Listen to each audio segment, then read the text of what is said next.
The Giants and Reds are two of baseball's oldest franchises. Both have a long and storied tradition of great players who could have starred in any era. Hall of Fame talent who provided memories that stood the test of time. The tradition continues to this day as two of baseball's best young players, 2010 MVP Joey Votto and the reigning MVP Buster Posey, lead their teams down the stretch, with both hoping for another playoff berth in October.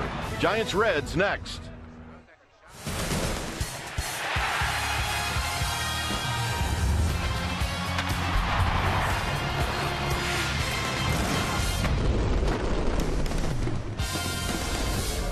Day baseball here at AT&T Park. It's a day where, well, we're going to play two. And this is game one of the doubleheader, and it's between the Reds and the Giants. Hi again, everybody. I'm Dwayne Kuiper. Alongside me is Mike Krukow. Well, the game last night, look, everybody would like to forget about it, including the guys that played in it. And today, well, it's much different. You play two games today, and if you want to have a good day, you better win the first game. And it's in the hands of a kid that is pitching against his hometown team. Well, let's think about it. So far this year, the Giants have not been able to beat the Reds. They're 0-4, and they've been outscored 25-3. So what do? You throw a guy who's making his first start of the year against him, and that's precisely what you should do. This is an experienced Reds team. They don't like surprises, and to them, Eric Surkamp is a surprise. For Surkamp, don't overthrow, keep the ball down, throw your strikes, and he'll do just fine. And he'll be throwing to Guillermo Quiros with Buster Posey at first base. All right, it'll be a long day, but we're going to enjoy it. So sit back and enjoy it as well. When we come back, we'll have Lineup's first pitch next.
Is brought to you by Jack in the Box. Go big at a Jack in the Box near you with Jack's new Big Stack Burger. And by Toyota.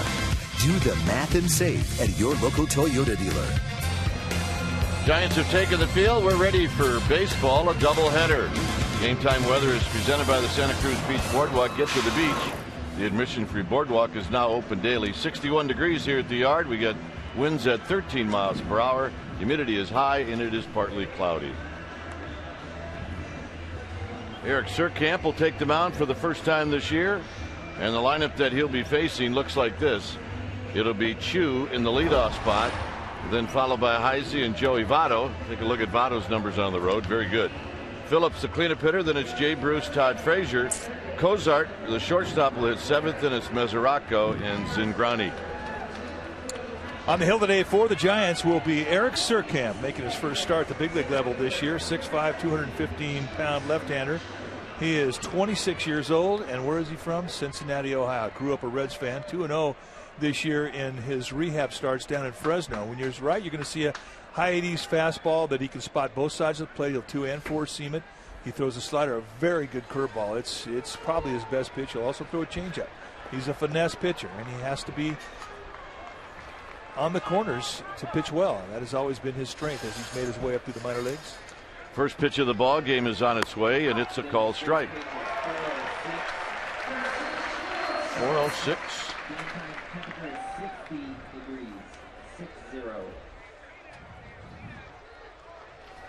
Here's the 0-1 delivery to Chu as he bounces this one to Buster Posey, and Posey's going to go to the bag. So that's how this game gets started. All right, let's take a look at the Giants defense behind Surkamp today. Starting in the outfield from left to right, Francoeur, Torres, and Pence, two outstanding arms on the corners for the Giants. Crawford, Sandoval on the left side of the infield, Scudero, Posey on the right side, and Guillermo Quiroz will be in the squad, putting down the signs, trying to harness this young left-hander. So here's Heise. Giants are ahead of the game already compared to last night. Yes, they are. They got the first out early.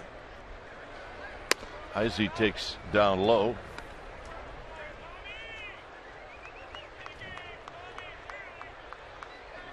Called by home plate umpire Tom Hallion. Hallion, a low ball umpire, has got a big zone, big corners on both sides of the plate.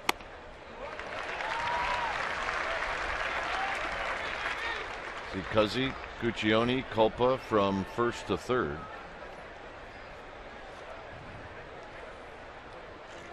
One ball and one strike to Heise, hitting .223. Pops this one up to the right side of the diamond. Scudero. 2 outs. I'm going to repeat myself. Giants are ahead of the game. Last night at this time, it was dire straits after 2 hitters. Well, I mean, things kind of stacked up against Tim Lincecum a little bit early yesterday. Here's Votto. Votto takes a strike. Votto in the game yesterday went 1 for 3.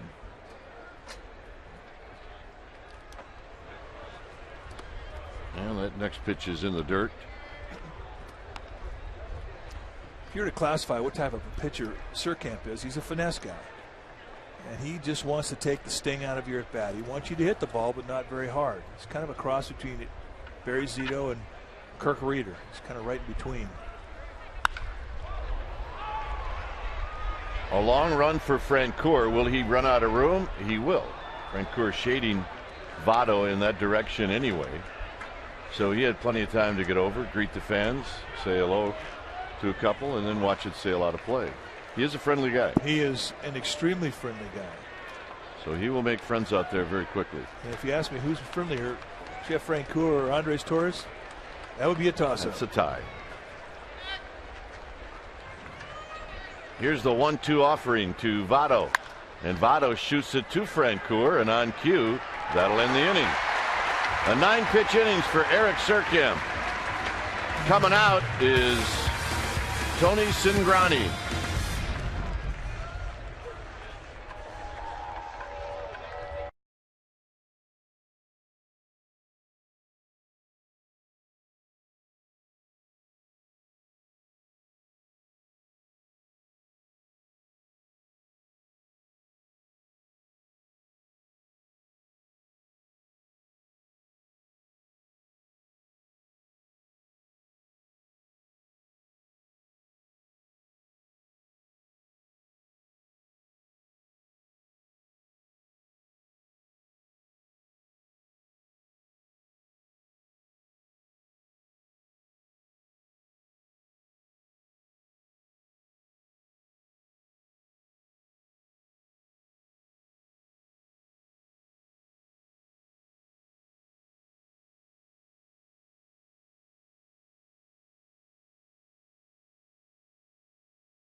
Lineup that'll be facing Tony Cingrani looks like this. It'll be Torres, Scudero, and then Buster Posey.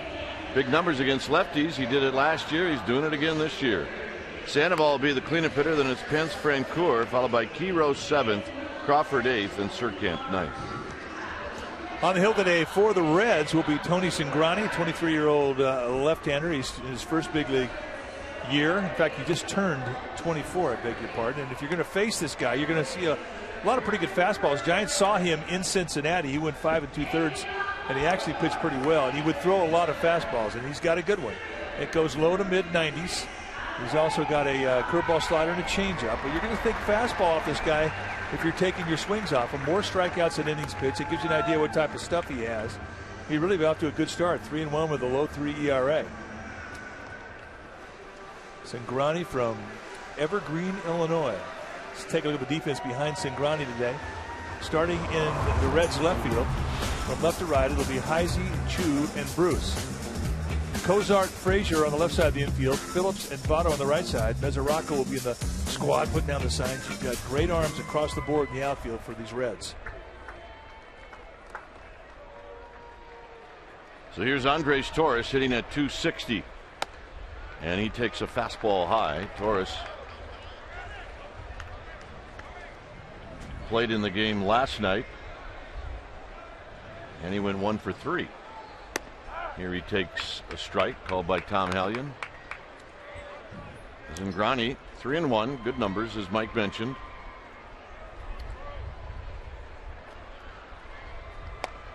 What the Giants would like to do, it's the formula for every game, but if you're struggling a little bit, is get out early and give that starting pitcher just a little cushion.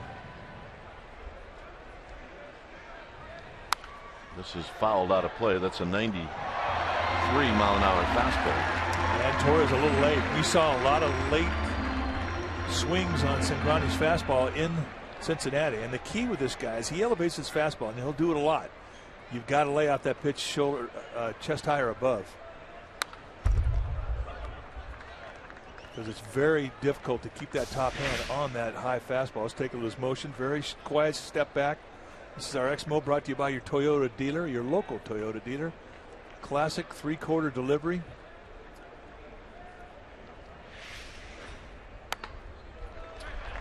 So Torres lays off. It's 3-2. That's the high fastball he wants you to try and hit.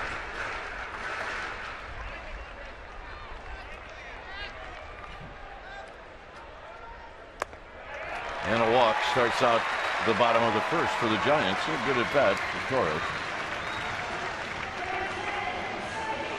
And here's Scudero.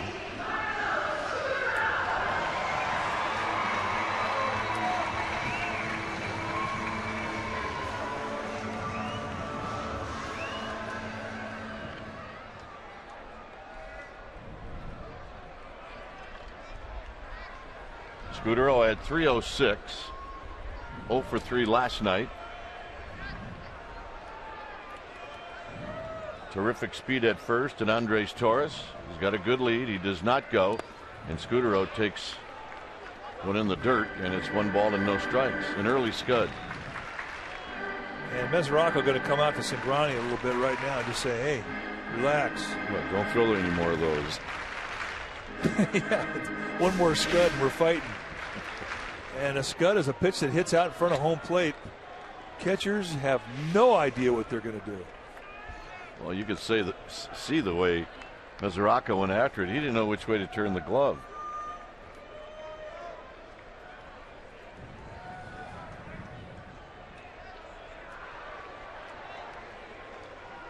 One ball and no strikes. And now Cingrani with a move to first, and Andres Torres stopped, went back, stopped, and then finally went back.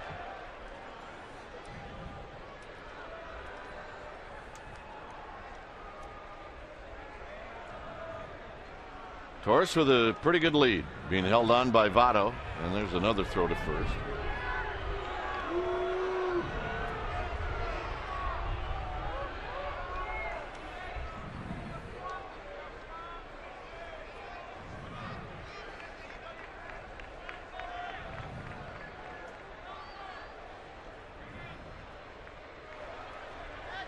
Scudero shows bunt and takes high. It's 2-0. I don't think he had any intentions of bunting. Yeah, I agree. Just go up there, drop the bat, be a bit of a distraction, take the guy's concentration out of the strike zone. You might get a walk for free. He's not going to win. He's not going to swing until you get a strike on him.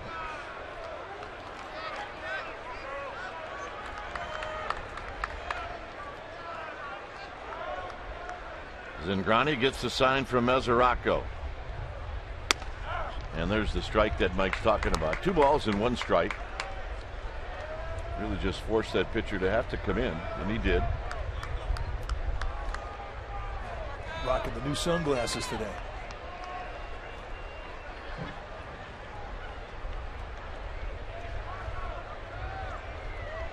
Baseball's getting smarter. Sunglasses are used.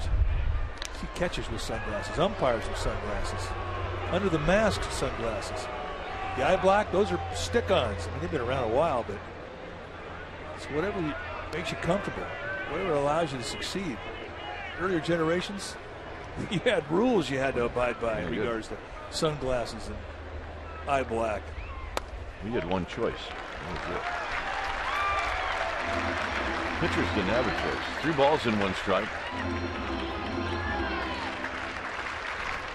Plus, you can wear them wherever you want. That's true. And you wear them upside down if you want. Not a problem. 3 balls and a strike to Scudero. See if Torres' thoughts are going. He does not. And a swing. I'm going to miss. Scudero letting out some shaft. It's 3-2. And this really is an ideal situation here for hitters on both teams because there's no sun on the center field batter's eye. Overcast here slightly. Humid day here in San Francisco. Great day to hit. Torres goes. He got a late break, and that's going to be a souvenir.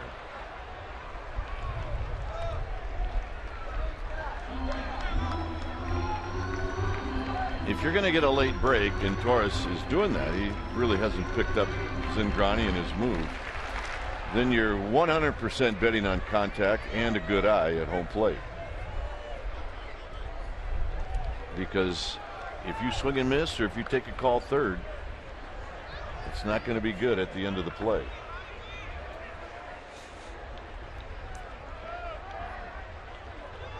Torres goes. Swinging a bouncing ball up the middle into center field. Torres will head to third, so it all worked out. Almost backfired, but it worked out. Well, anytime you bring a middle infielder towards the bag at second, you hit a ground ball up the middle, there's a good chance of getting caught. But this time, Marco Scudero hit the ball right on the button, right through the wickets, and out into center field. Will make it our forward right choice, which sets up an inning. It sets up a first and third. Nobody out for Buster Posey. You can see Torres has the play right in front of him. No hesitation. Kicks it into another gear. Belly slide. And everybody's safe.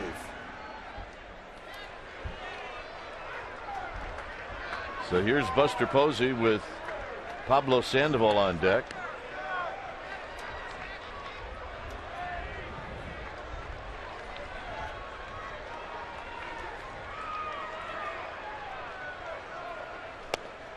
In Cincinnati, Zingrani faced Buster Posey 3 times. He walked him twice and he got him out once.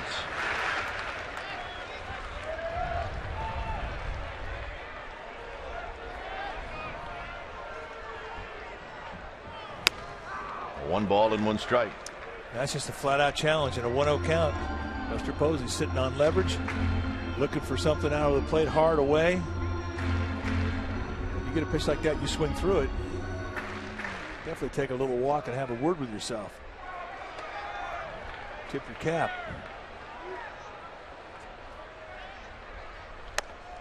Well, it does give you an idea of the speed where you have to get your bat started to catch up. So that fastball will not surprise Buster Posey again.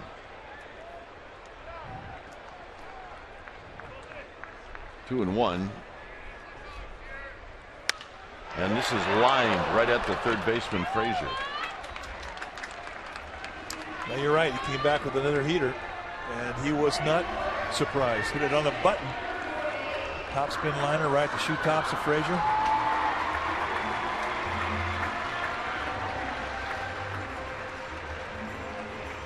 The ritual that he goes through before he gets in the batter's box.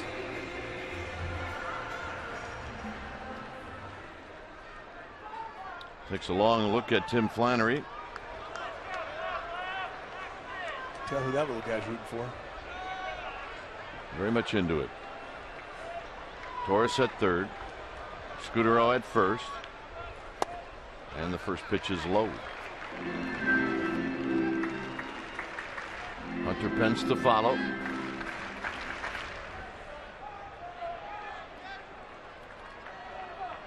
Sandoval took an 0 for 4 last night. He's now hitting .265. Foul back, a good swing, 1 ball and 1 strike. He's had some good swings. He had some good swings yesterday. He kept fouling balls back. The good swings were not being rewarded, however. Fly ball situation here. If you were to classify Cingrani as to what type of pitcher he is a fly ball strikeout guy. He's pitching for the strikeout. Sandoval's trying to hit a fly ball.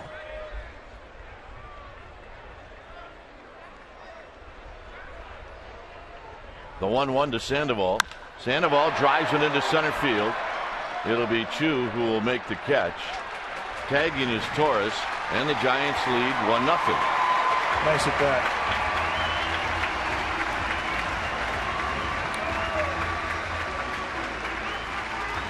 Well, Hunter Pence heading up to that batter's box. He is our AT&T U-verse rewind. And we go back to Game 1, 2012 NLDS Game 5. Hunter Pence pregame speech in Cincinnati.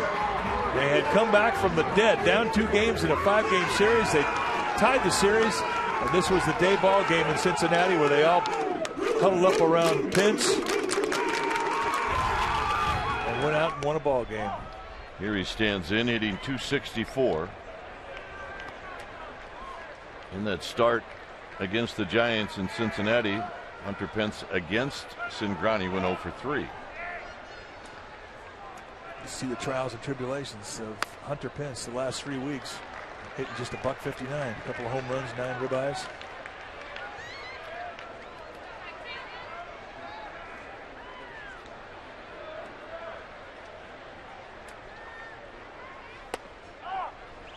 Nope.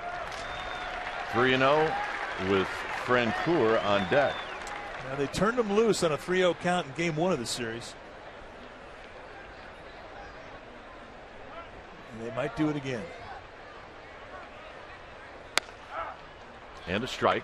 It's 3-1.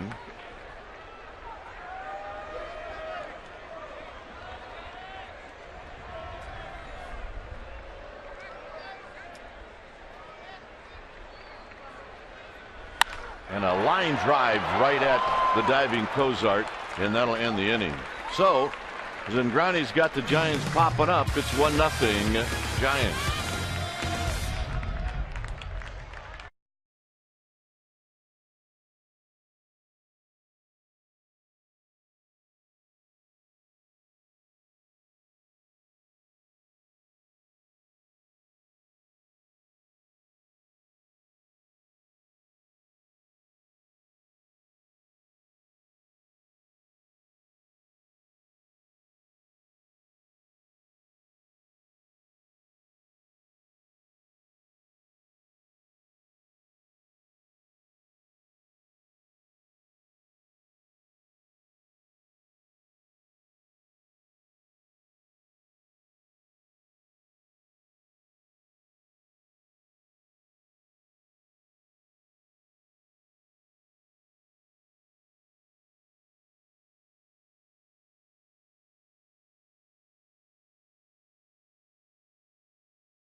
the outside of AT&T Park.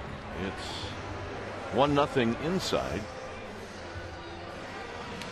All right, here's our Geico quote. Brandon Phillips on passing Joe Morgan this season for most home runs and RBIs by a Reds second baseman. It just means I've been over here too long to do that because Joe Morgan is the best second baseman to play this game. For me to be in the same category as him, it's an honor. Agreed. And here's Phillips to lead things off. Joe Morgan was tough. Boy, he was a good player. Great player. Phillips takes one almost off the elbow. 1 ball and no strikes. But this guy here is a pretty good player as well. Perennial All-Star, Gold Glover. 79 RBIs.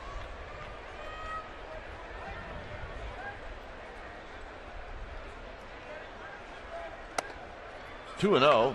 Phillips 1 for 3 last night with an RBI. He's only got 79 RBIs. Pretty good year right there if he doesn't get another one. Jay Bruce is on decks. This should be a pitch to hit for Phillips.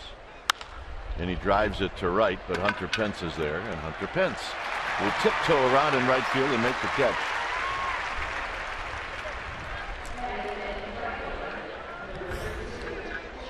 These are career numbers for Brandon Phillips and Joe Morgan's with the Cincinnati Reds. And Phillips just 10 games less than Morgan. 2 more home runs. He's got 30 more RBIs. 8 times an All-Star for Joe Morgan. 3 times with Brandon Phillips. Hammers one, triples alley. Can Hunter Pence get there? He cannot. It's off the bottom of the wall, and then the Giants catch a break. It's a ground rule double.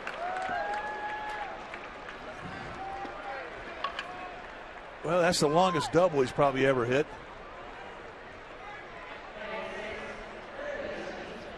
It does unnerve a guy with power when he absolutely nuts it, and it doesn't go out of a ballpark. But, hey, it's an impressive double. Indeed it is. And here's Todd Frazier. By the way, a couple other numbers in that Phillips, Joe Morgan, Reds comparison. An area that really is important to Joe Morgan's game. Frazier pops this one foul down the right field line. That'll be out of play. Joe Morgan had 406 stolen bases with the Reds. Phillips has 152. 152 is a good number. But 406, that's off the charts. 0-1 to Todd Frazier.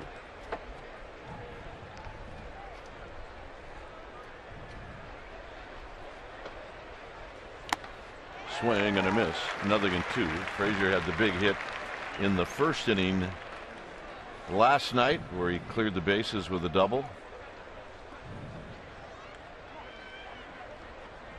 It's Tim Lincecum's view.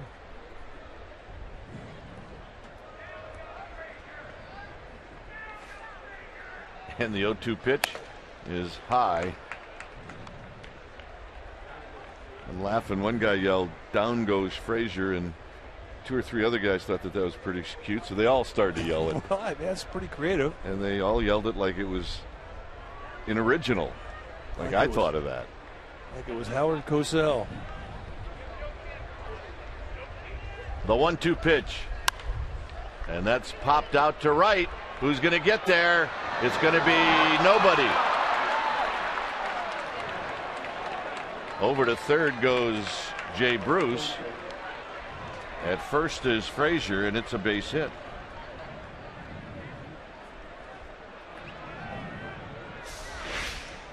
Just out there in no man's land.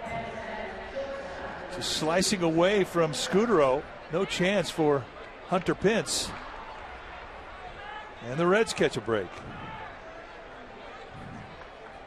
So here's Cozart. Cozart hitting .235. Now the Giants need a double play ball. Cozart 1 for 5 last night.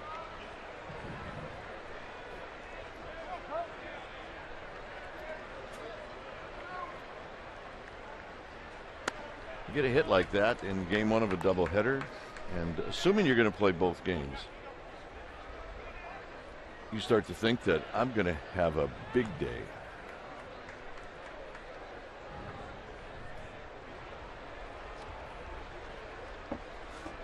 So 1-0 to Cozart.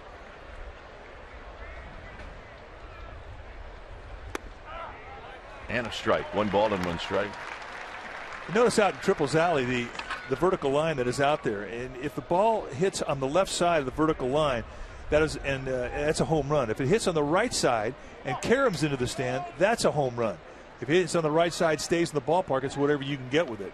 Double, triple, inside the Parker. Blocked by Key Rose. 2 balls and a strike. And this one really almost got to the wall out there, directly into the corner, but as it one hops the wall, easy call for the umpires, ground rule double.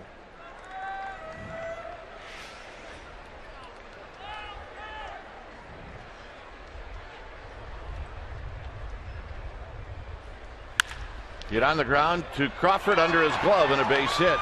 And coming in to score is Bruce, and this game is tied. All right, let's check in with Amy G. All right, gentlemen, let's update fans on some roster moves made by the Giants today. They needed a fresh arm, so they purchased the contract of Yusmeiro Petit. He will be used out of the bullpen today. However, he was a starter with AAA. They have optioned George Contos to AAA Fresno to make room for him on the 40-man roster. Class A San Jose pitcher Hunter Strickland has been designated for assignment. Dwayne? All right, here's Mesoraco. Mesoraco hitting .250. Cues this one off the end of the bat foul, and it's no balls and 1 strike.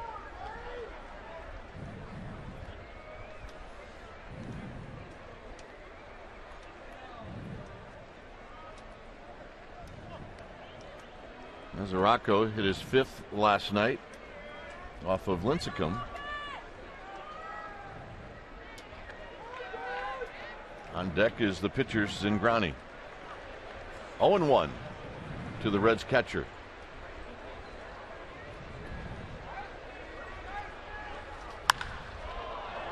High and deep to left. Francoeur back. It is gone. Mesoraco has done it again. And it's now 4-1. So the Reds put up a big number here in the 2nd inning.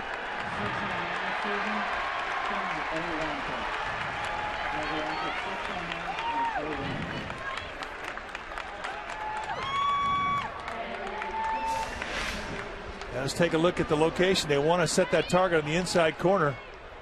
And just a high breaking ball above the belt, not that far away from the same location he hit out last night against Tim Lincecum.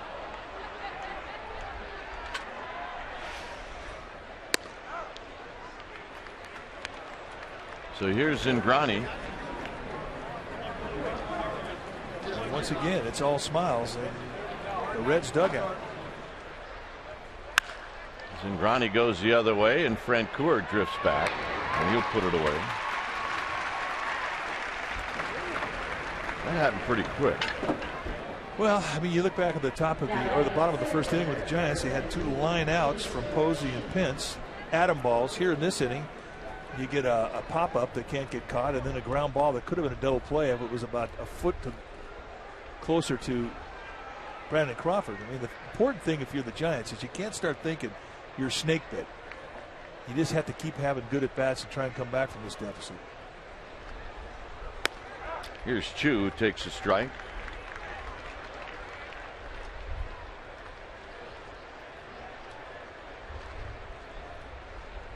Chu bounced out to open up the ball game, swinging a foul. It's 0-2.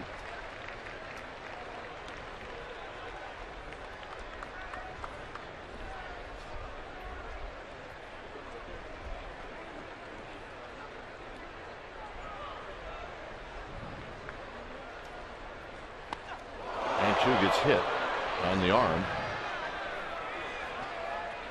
I don't know if he hit the protection. Well, the way he reacted to it, I think he caught something that hurt. So just with that, looked like it hit pretty much the protection on the. Still has to hurt though. So the hitter will be Chris Heisey, who popped out in the first inning. So Dave Righetti going to come out and try and calm the waters for Eric Surkamp. One of the great motivational speeches of all time is one you'll hear in a doubleheader where a pitching coach or manager come out and say, hey, you see that bullpen? There's nobody down there. This is your game.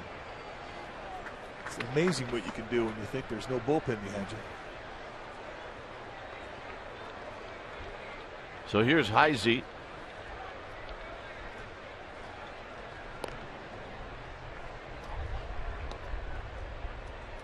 Heisey hitting at 221.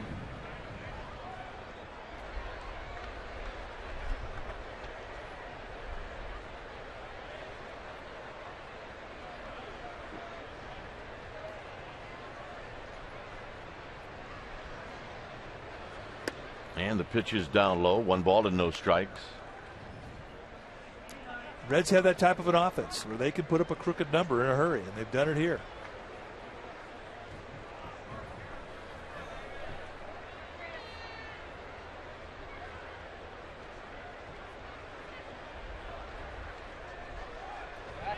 And a toss to check on Chu. He's got 11 steals. Well, when you got drilled, did you want to steal a base? As long as it wasn't on the foot. I didn't really. That wasn't as important to me as really trying to break up a double play. And obviously you can't do that now with 2 outs.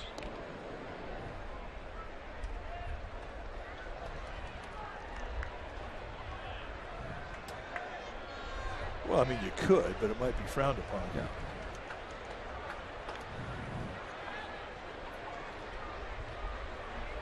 One and 0 to Heisey. And that pitch is high. 2 balls and no strikes. So Surkamp,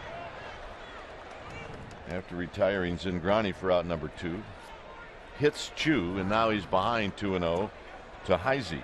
If you look at the road at how Surkamp got here, his minor league totals are pretty impressive. 26 and 13 lifetime. But that doesn't tell the whole story. It'll be Buster Posey, and that'll end the inning. 4 runs on 4 hits. It'll be Francoeur to lead things off.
To the plate.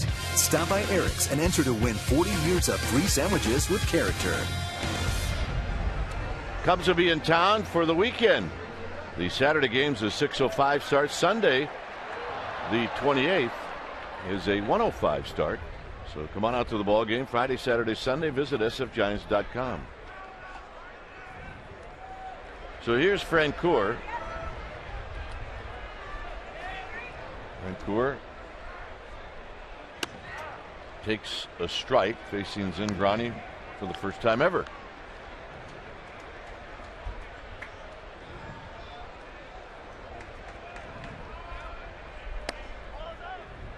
He had the roughest at bat of the night last night, as he ended up being the final out. He had a ball that he hit over the wall in center field.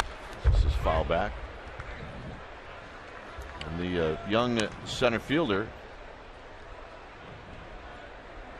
I know his last name is Derek Robinson. Derek Robinson went over the fence, knocked it back into play, and then caught it after he knocked it back before it hit the ground. Out. Foul back again. Well, it was one of the best plays by an outfielder we've seen in this ballpark all year. Remember, this is the last pitch of the game, and Bronson Arroyo had a shutout going, and this preserved it. He goes over the fence, backhand, flips it up, and stays with it, and makes the catch. And it was that kind of a night. But it did not take away from one fact. Francoeur had a great at bat. 2-2 pitch. Francoeur shoots it to right, and he's got a base hit.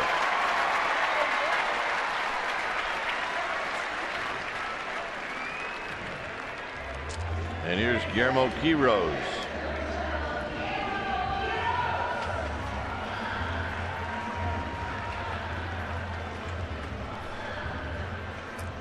Yeah, the duck boats are out there.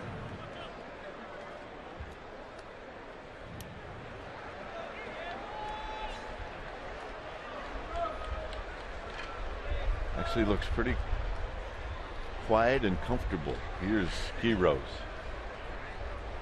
Outside and high, 1-0.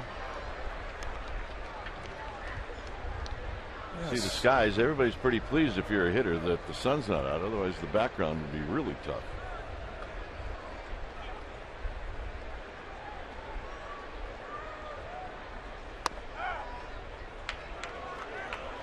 Tom Hallion said, yep, that hit the inside corner. Guillermo Quiroz not buying it.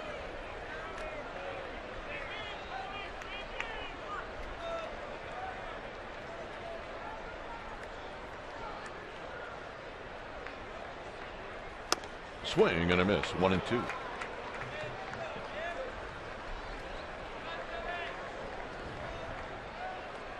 Down 3, chip away, 1 here, 1 there. Yep. It's a good seat. It's a good ride, 1-2. Francoeur goes, swing and a miss, throw down to second, not in time.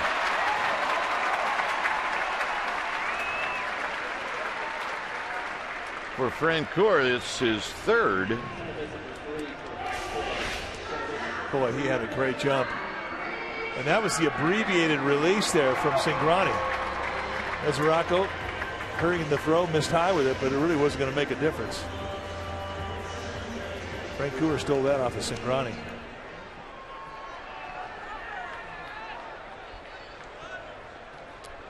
Crawford hitting .269.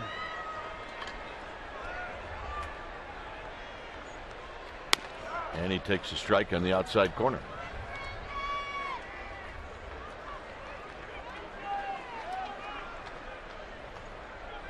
With Surkamp to follow.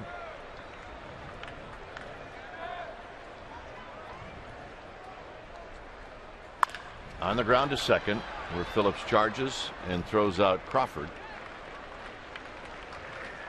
So headed to third is Francoeur. And that'll bring up Surkamp.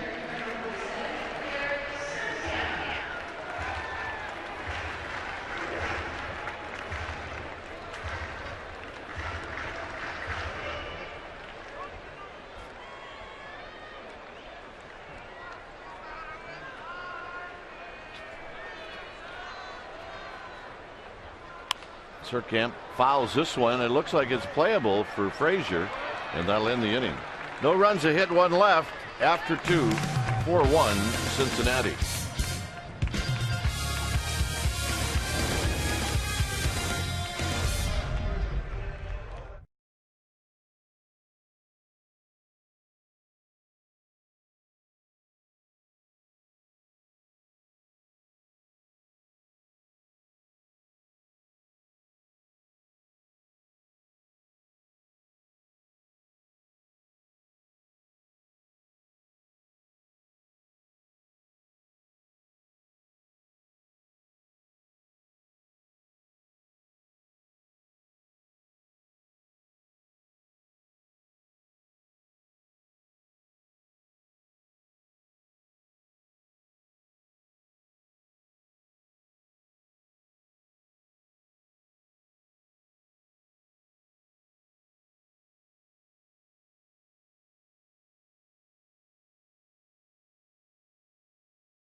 Versatile camera.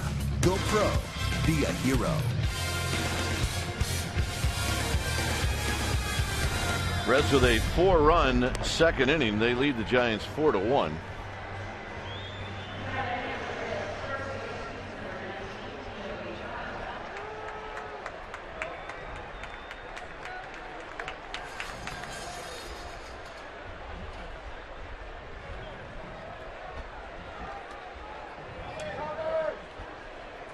So here's Votto. Votto lined out to left field in the first inning. Drives this one into left center field. It's a good ride. Torres back, and it's gone. And it's 5-1, and the Reds are doing it again. Well, impressive swing of the bat from Votto to go opposite field. Home run number 16, RBI number 45. Fastball, and look at the location. That is right out there on a tee. Right at the belt. Let it get deep, backspin it the opposite way. When you've got power, you don't care what yard you're in, you can hit it out. Here's Phillips.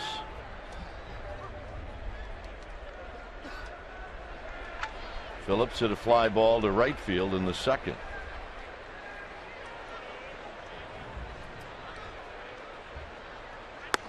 And here he takes a strike, and it's 0-1.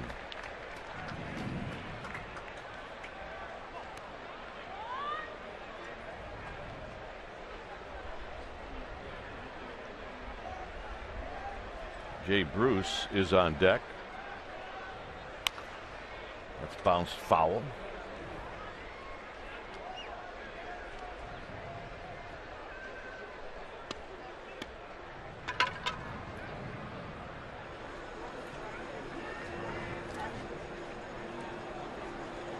Smile, Smooth.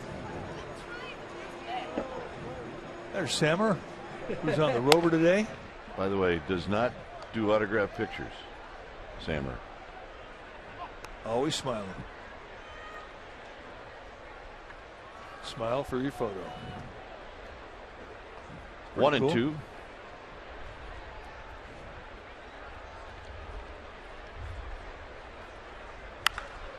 And that's hooked foul. It hit 4 people down there. Well, I don't care as long as it doesn't hit Amy G. Nope. It hit 4 people and it missed Amy G. Unless Amy G's down and we don't see her.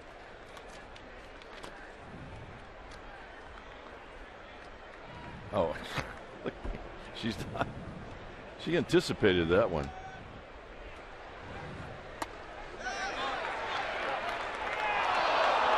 Two and two.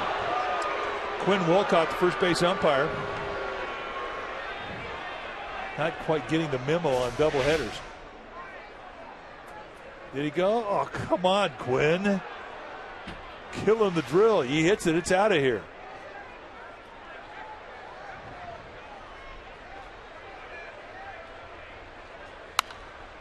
Fouls this one out of play.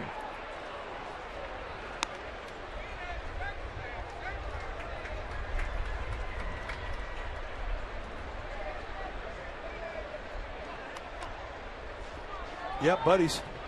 There's just certain ways to tell, and that's one of them.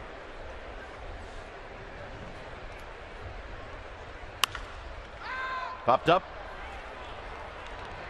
Who's it going to be? It's going to be Torres. One out here in the third.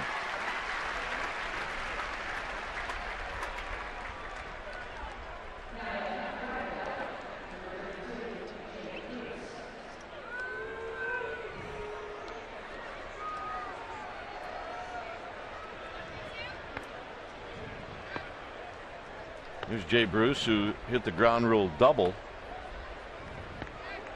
in the second inning. That opened up the gates.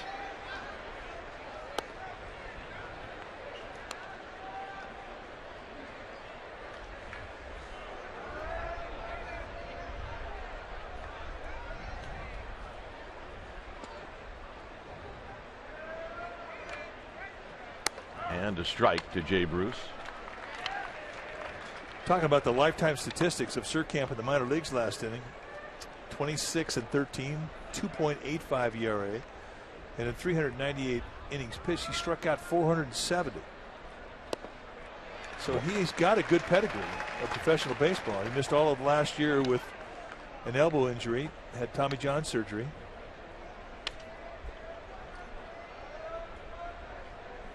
But prior to his injury, I mean, this is really one of the top prospects in the Giants organization. And he hits Bruce. So you got Chu in the second. And also got Guillermo Quiroz. Here's the deal. This is by far not intentional. But if you keep hitting guys, one of your guys is going to get hit. It doesn't make a difference if it's intentional. And that's, I mean, you know, Dusty Baker. I mean, with that, Giants are going to get some activity in the bullpen. And Dusty's not, he's the same as any other manager. You start watching your guys get hit pretty soon. You have to do something about it. 0-1 to Frazier, who singled off the glove of Scudero in the second. Yusmeiro Petit heading down to the bullpen. Shin-Soo Choo was hit earlier in the game. So both left-handed hitters in this lineup. Hit.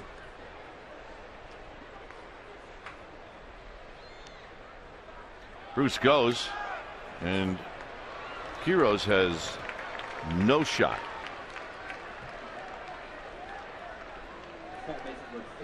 That's the third steal for Jay Bruce.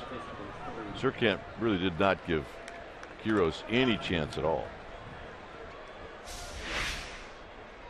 You can see the break, and I think Jay Bruce gets a lot of steals like this. Guys just forget about him.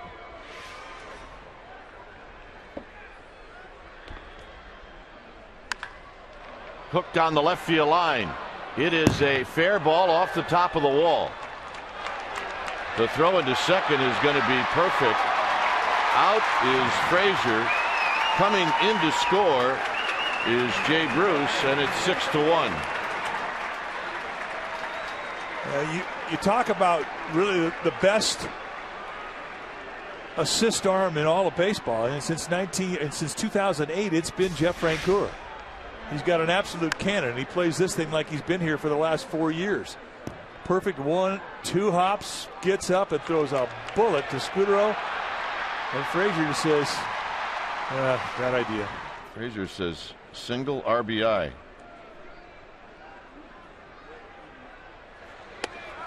In fact, the top 2 guys in assists since 2008 are in the Giants outfield. Hunter Pence, number 2 spot. Here's Cozart. That ball missed being out by what, 5 feet? And there's still a dent in the wall out there. Are you sure Franker threw that, or did that just ricochet to Scutaro? Well, that ball was hit rather firmly. It was loud contact. This is hit up the middle. Scutaro's going to dive. Can he throw him out? No.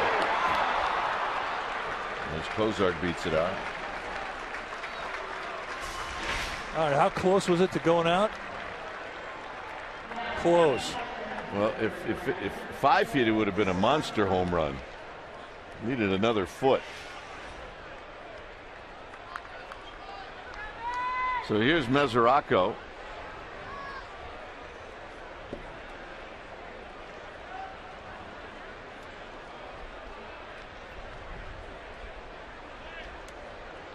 Mesoraco hit the 3-run home run in the second.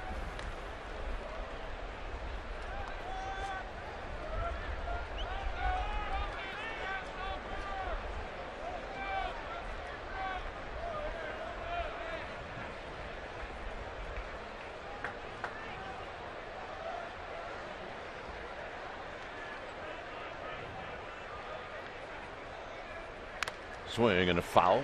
Mesoraco trying to hit another one. It's no balls and 1 strike. Well, that's what happens. I mean, a team that hits home runs, when they start seeing home runs getting hit, they start thinking one thing: lift and separate.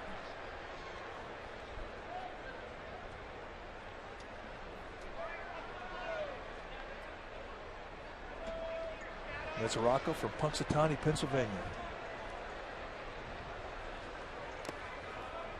Blocked by Quiroz. 1 ball and 1 strike.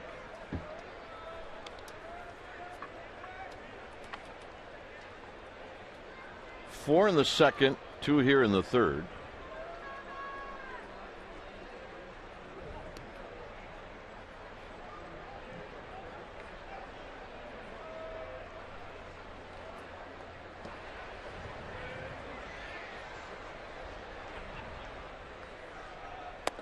Down low.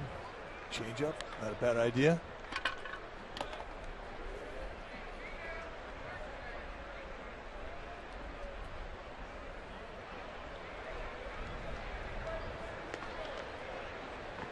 Pitch number 54 coming up for Surkamp.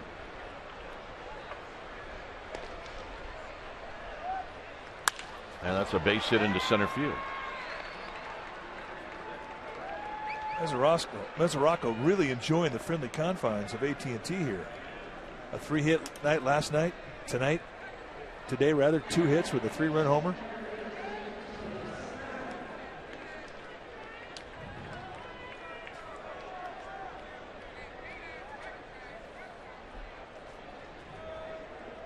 So here's Zingrani. Zingrani hit a fly ball to left field.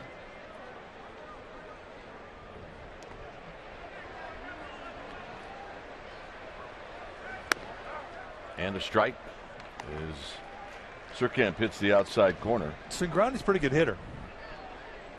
Does have that little bit of a bucket step, though. Tells you he likes that ball middle in.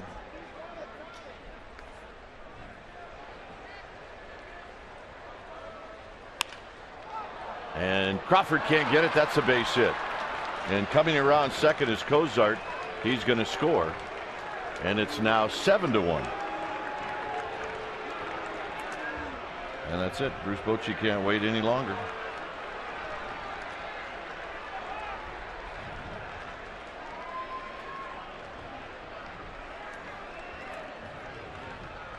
When it's time for a change, think Speedy Oil Change and Tune-Up. Your oil change, tune-up, and smog experts. We'll be back.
NHRA Sonoma Nationals at Sonoma Raceway, July 26 through 28. For tickets, go to racesonoma.com. 7-1 Cincinnati. And there's your new pitcher. Yusmeiro Petit, 12 starts down at Fresno, was 5-4 with a 5.24 ERA, 74 strikeouts against 12 walks. He's got a good sinking fastball. He'll cut it. He'll be low 90s with that. He's got a pretty good changeup, which he'll throw a lot. Curveball, slider. He's got a lot of different looks he can give you. And one thing we always like about this guy is he's a ground ball thrower. Put the ball on the grass. 2 balls and no strikes.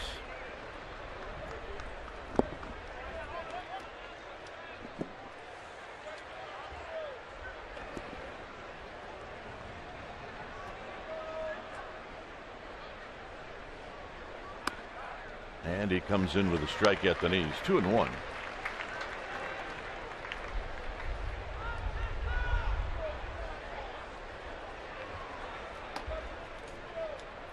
On deck is Chris Heisey. This is skied into center field. And that'll end the inning. So back-to-back innings, the Reds send 8 men to the plate. It's 7-1 Cincinnati.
Company.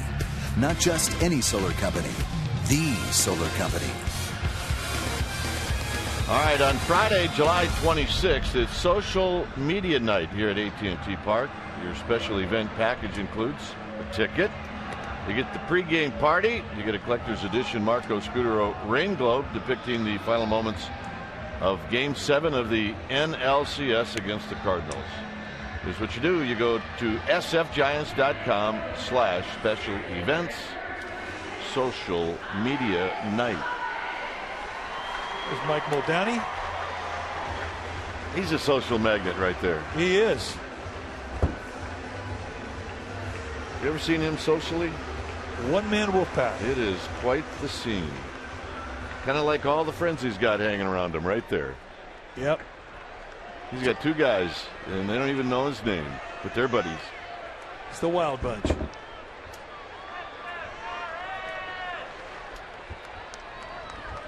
Whatever camera Muldowney works, those 2 guys go to that camera. It's amazing. It is amazing. When you have a following, you have a following. See? Very loyal. serious, too. Very loyal.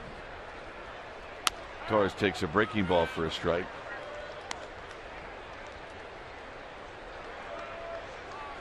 Giants with work to do. All starts with a base hit or a walk. There's a foul back. It remains 0-2.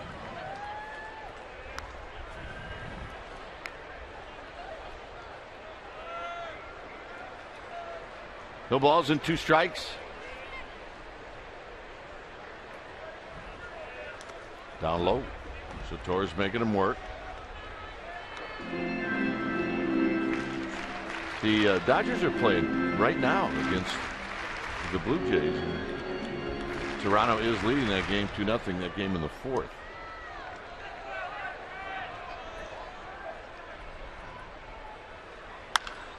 Hit into right center field. Hit very well. Chu on the move. He'll track it down. Let's check in with Amy G.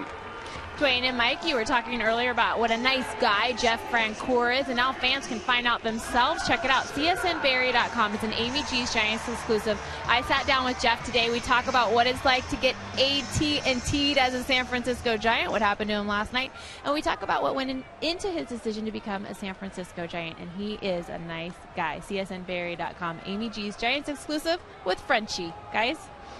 All right, here's Scudero. I watched Amy G do that interview, and when she wants to turn on the charm, oh, really? Let me tell you. Is she a magnet? Wow. Scudero takes a strike. We'll make it now 0-2. Yeah, Cingrani just cruising, taking advantage of that 7-1 lead, just pounding that strike zone. He's been a quick 0-2 on everybody this inning. Scudero rips this one and a nice catch.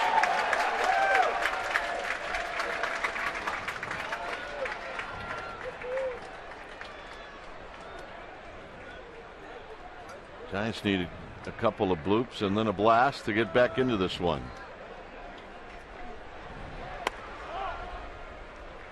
1-2. Cingrani had a little bit of a lean there. He thought he had strike 3 on that low part of the strike zone, down and in.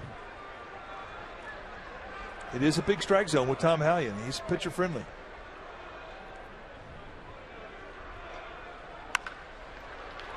Scudero taps this one to Cozart.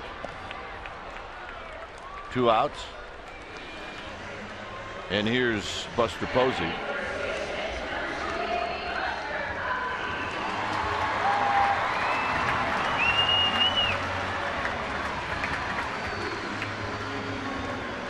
Buster Posey lined out in the first inning. Giants had runners at first and third, and Posey hit a bullet right at Todd Frazier.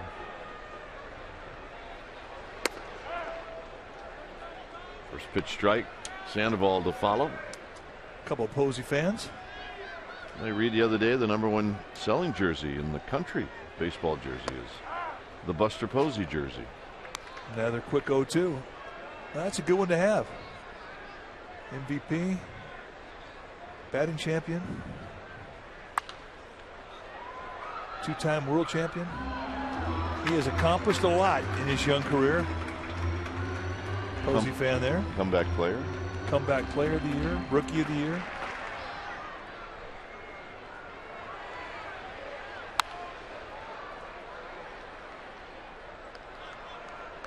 Playing at first base today.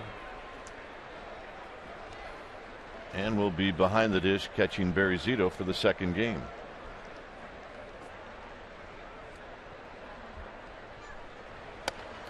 The 0-2 pitch is high, 1-2.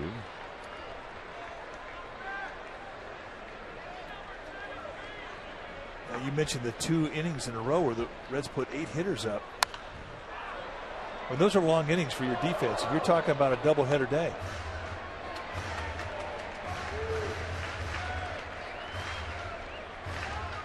Yeah, not everybody will play both games, but there are some guys that obviously will.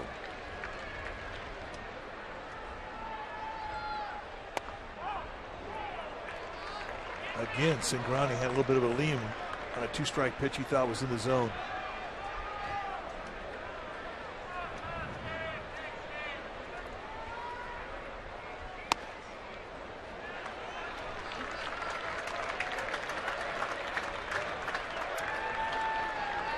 Johnny Bench jersey. Another great catcher, MVP, Rookie of the Year. Posey on the ground towards the hole, but it's cut off by Frazier. He will sling it over to first, and that'll end the inning. So a 1-2 inning for Zingrani. We will head to the fourth. It's 7-1 Reds.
To you by Cache Creek Casino Resort. Cache Creek's endless summers. Waves of cash every day. Visit cachecreek.com for details. Back here at AT&T Park, Giants down 7-1 to the Cincinnati Reds. Coming into today's ball game, the Reds had outscored the Giants 25-3 in the previous 4 games. They won all 4 of those games. And here, jumping out to a 7-1 lead. Heisey has popped out twice.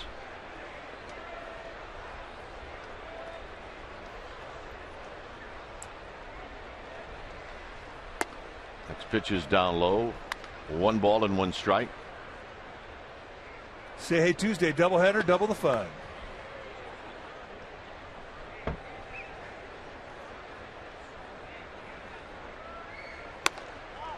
Just a bit outside to Heisey with Joey Votto on deck, and then Brandon Phillips. 7 runs on 9 hits. All of those came against Eric Surkamp.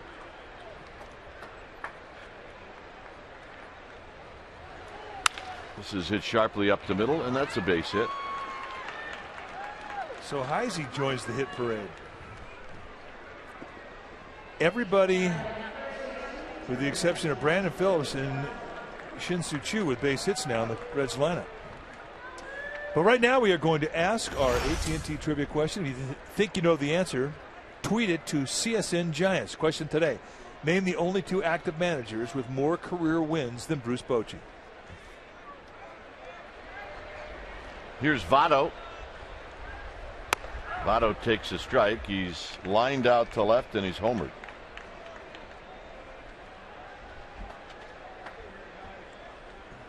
Barry Zito will pitch game 2.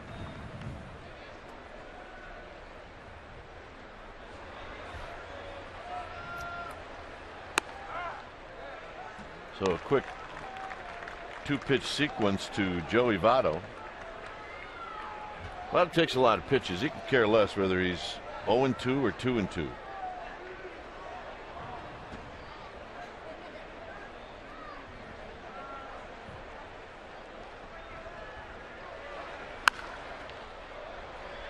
Francoeur moving over, and he's going to run into that short sidewall. Look out.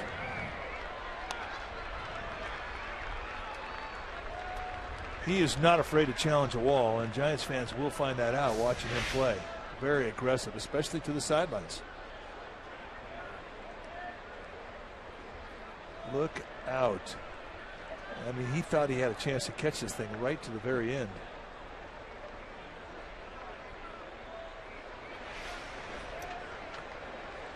And another 0-2 pitch to Votto, and it's just inside 1-2.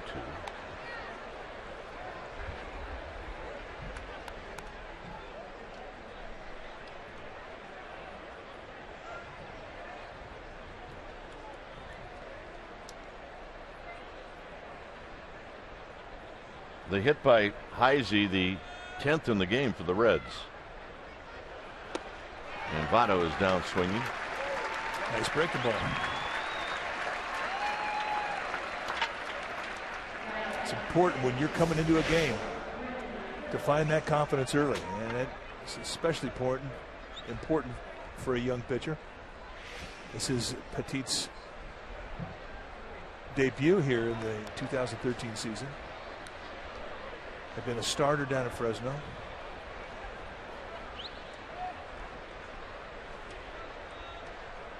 Phillips is flied out twice.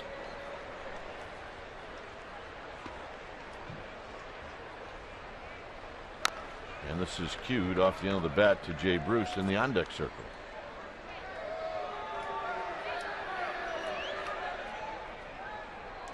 You look at the 79 RBIs, the one number in his stats that just doesn't impress you is the on-base percentage. 317.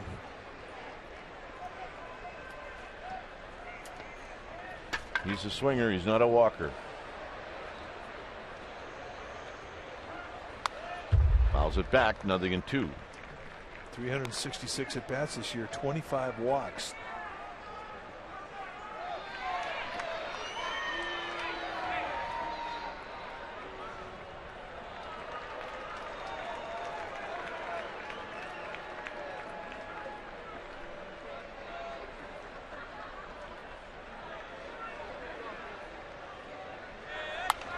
Popped up again, and it's out of play.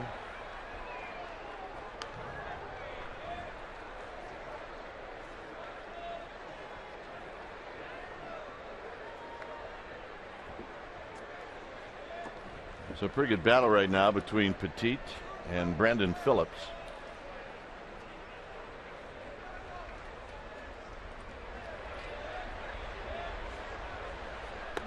And it's down low, 1-2. So first pitch in this at bat that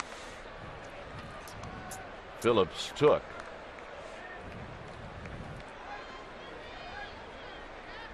This is the section where the scouts sit. Two of them right there. Craig Canfield, Pete Mackinnon.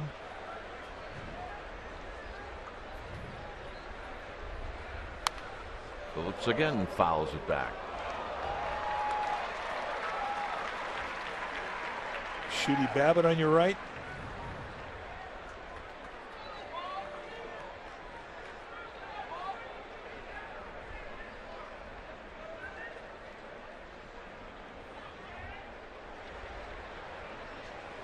One ball and two strikes. Talking to the scouts today about their schedule the next couple weeks through the trade deadline.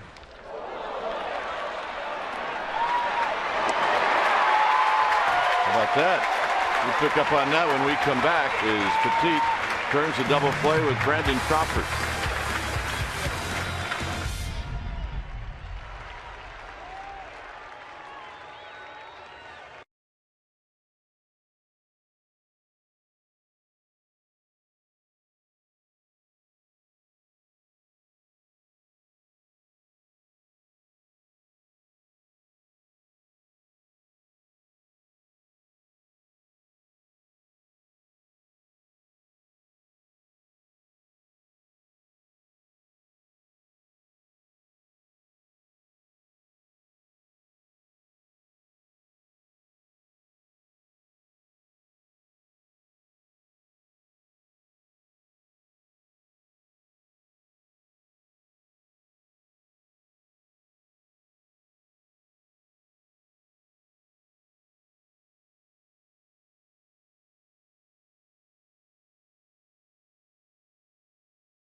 reproduced or retransmitted in any form, and the accounts and descriptions of this game may not be disseminated without the express written consent of San Francisco Baseball Associates, LLC.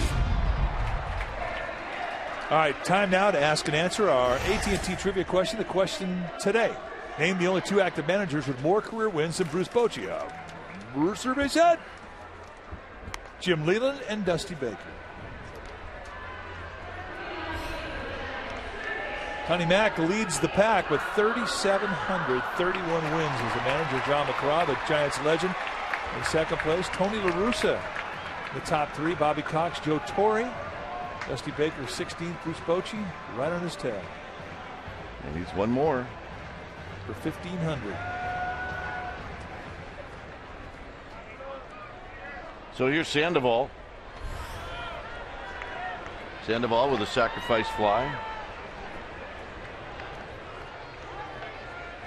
And the first pitch is off the plate. 1 ball and no strikes.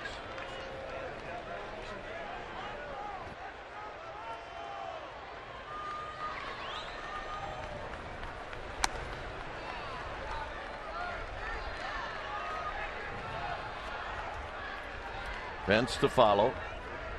And then Francoeur. And that gets Mesoraco. Take a look at the play that ended the inning. A comebacker somehow found the glove of Petit, throws a nice high relay to Crawford, who completes the play over to Posey. But the play was made. I didn't know how he caught this ball. I thought he caught it in his armpit. You know what? He maybe did.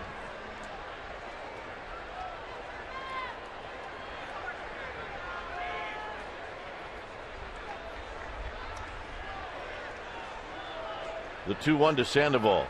Sandoval pops it up. And it's going to be out of play.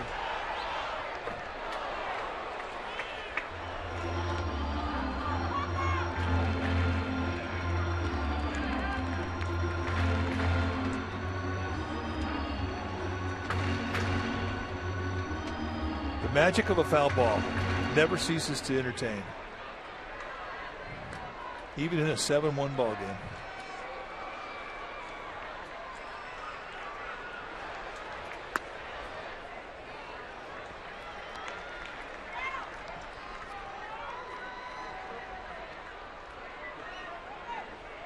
Two and 2 to Sandoval. The RBI in the first inning. Sandoval now at 44. Actually, the count was 3 and 2, so that's ball 4. And let's check in with Amy G.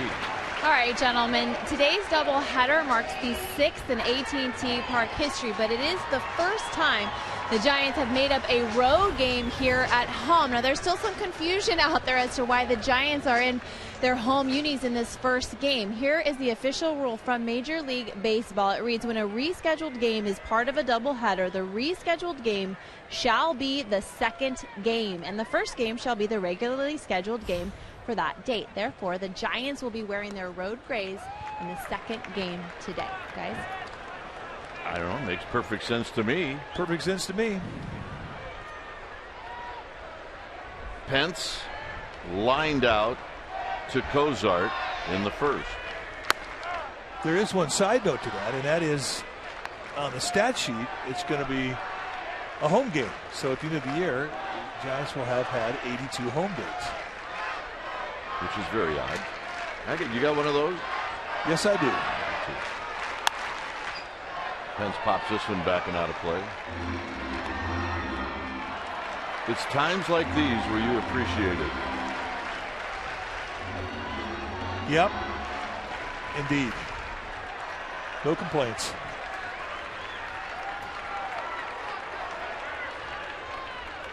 Two great reminders of two great runs. Pence goes the other way, and it's going to be foul. Yep, somebody got a glove, got a reward. It does our hearts a whole lot of good to see the mitts that come in here every day. It's the coolest thing about our yard. secondary only to the attitude of these great Giants fans.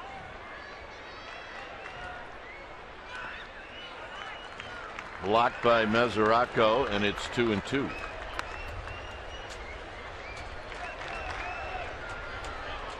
Francoeur to follow.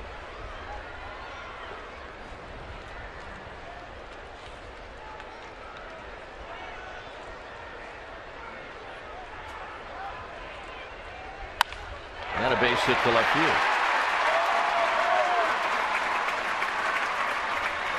So Pence drives in through that hole, and here's Francoeur.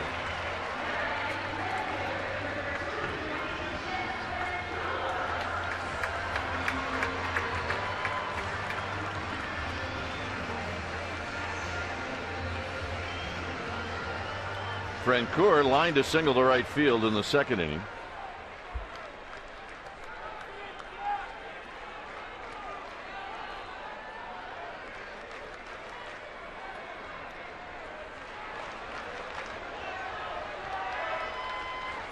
And here he takes one high for a ball, 1-0.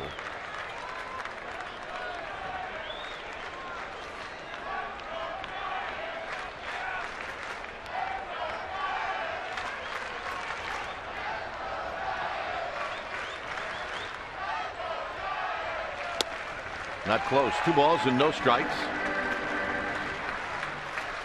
And Mesoraco is going to have a word. The only way the Giants get back in this game is if Zingrani starts to walk people. The Giants need base runners. Well, Francoeur's a hard guy to walk. And Mesoraco's telling him, yo, El Dude, check out the score. You got a 6-run lead. Why are you walking people? The Giants don't care. They just want base runners. They want opportunity, and here it is.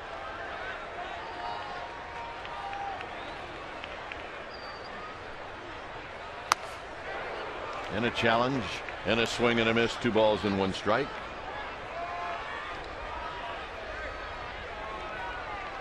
Sandoval at second. He walked. Pence singled. He's at first. And Francoeur hits it into center field. Hits it very well. Chu looks like he's got a beat on it. He will make the catch. And Sandoval moves to third. That's 1 out.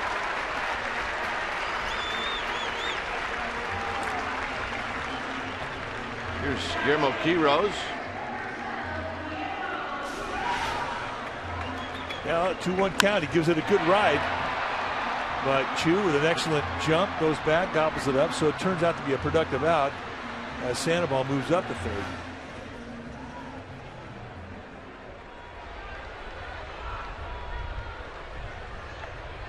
So Quiroz, who struck out in the second.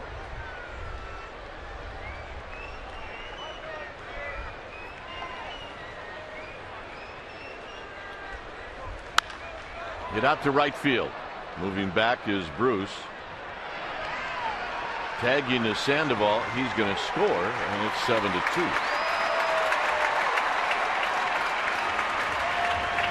Taking advantage of an opportunity. Nice at bat.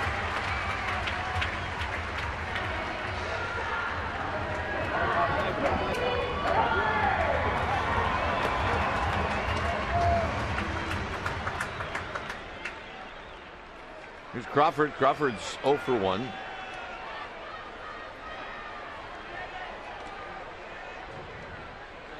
Crawford bounced out to second in the second.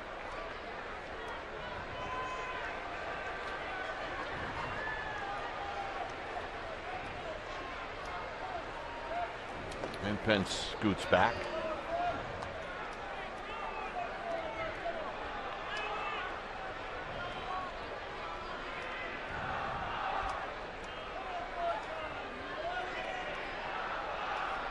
Pence does have the ability to steal a bag.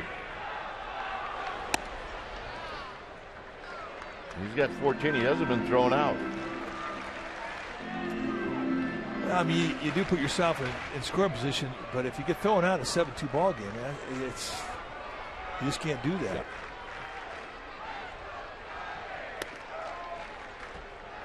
That's why when you get down deep in a ball game, 5, 6 runs, I mean, you've got to go station to station. Kind of takes the swashbuckler attitude you might have on the base paths. It takes it away from you.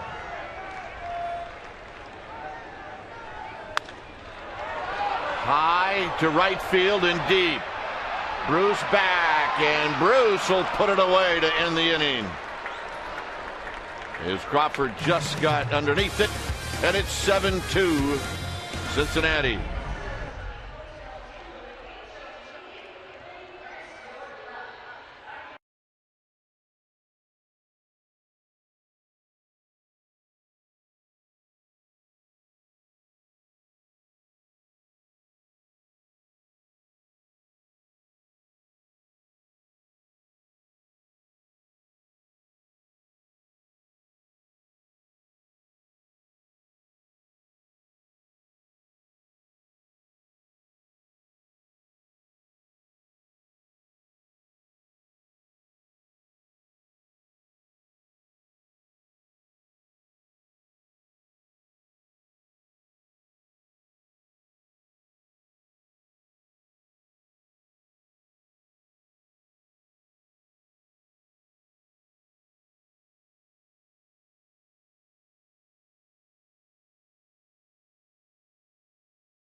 (1902), the Giants defeated Brooklyn 4-1 before 7,000 spectators to record John McGraw's first win as the Giants manager.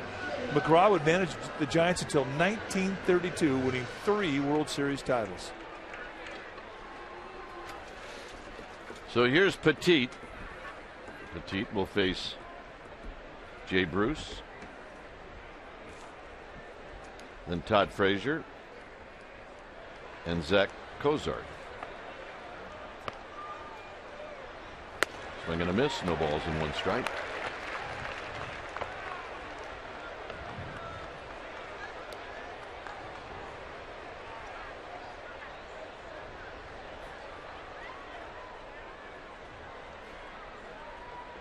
Petit pitching out of the stretch.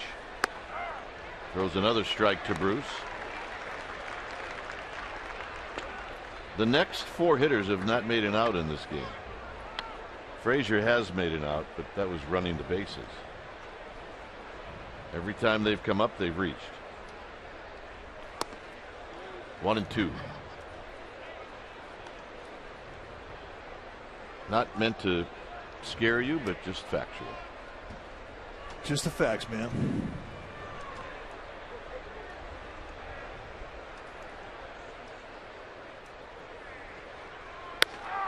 And Bruce strikes out looking. He knew it. So Yusmeiro Petit is coming in and he's pounding away. This is really not his first dance either. He's been up here before. And when you see a guy take a pitch like this in a 2-strike count, he's guessing and he guessed wrong. Hitters guess with 2 strikes. A lot of them do. Here's Frazier. Frazier pops up the first pitch. Buster Posey is going to get there late, so it's 2 rows. And that'll bring up Zach Cozart.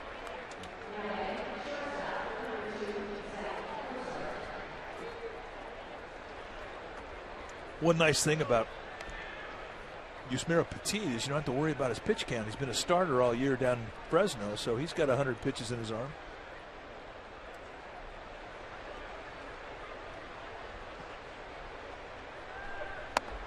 And the first pitch to Cozart is high. Cozart, RBI single in the second, an infield hit in the third.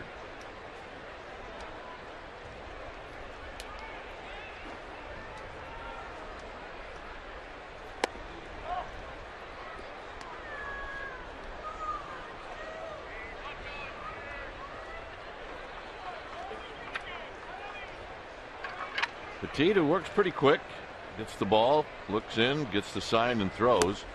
And there's a swing and a miss. 2 balls and 1 strike. Good changeup.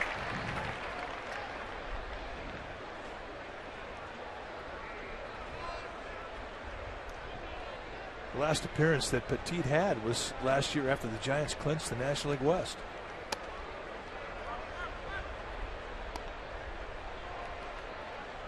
So for him, I'm sure a bit of a bitter pill to be sent back to the minor leagues this year on a minor league contract. This one's hit high and deep to left. Francoeur is going to look up, and this one's gone. Cozart hits his 8th of the year, and it's the 3rd of the game for the Reds. And it's 8-2.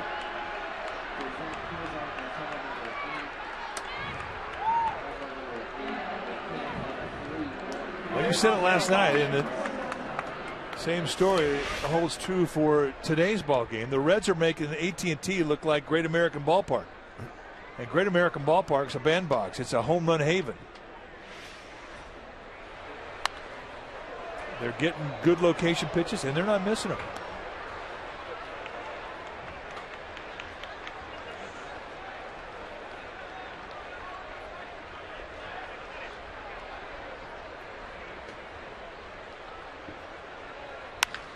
This is hit into center field.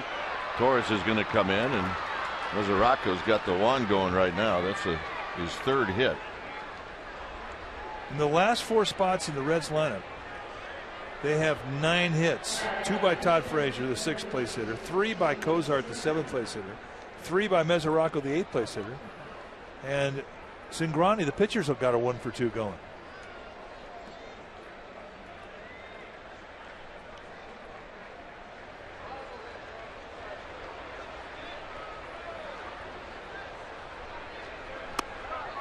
Cingrani takes a strike.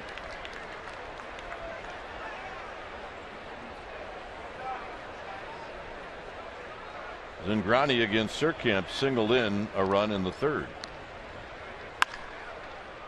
Flips this one out to Francoeur.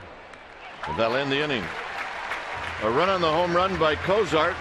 It'll be the pitcher spot leading things off.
And you can join us right here on Comcast Sportsnet Bay Area for that.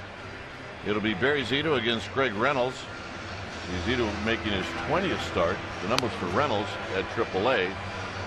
18 starts, good numbers. You remember Craig Reynolds when he was a member of the Colorado Rockies. It's a Chevron pitching. 8-2 Cincinnati.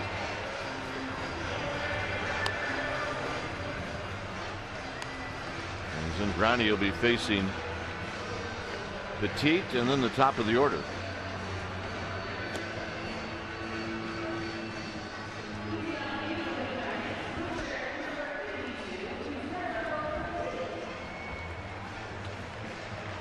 So here's Petit.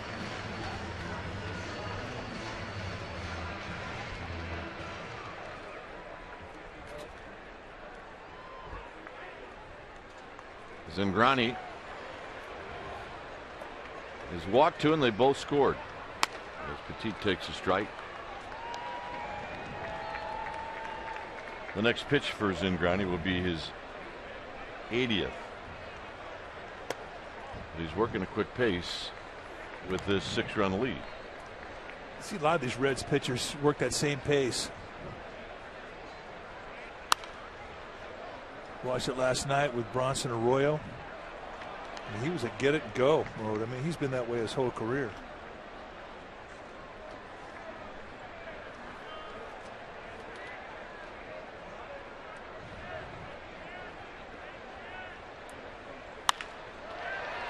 On the ground to Phillips, and Phillips will make the play. 1 out. Good at bat.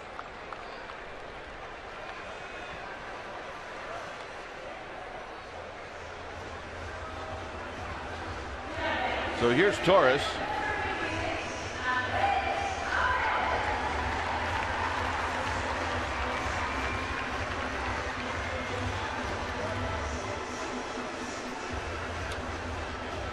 Torres is walked and he's flied out.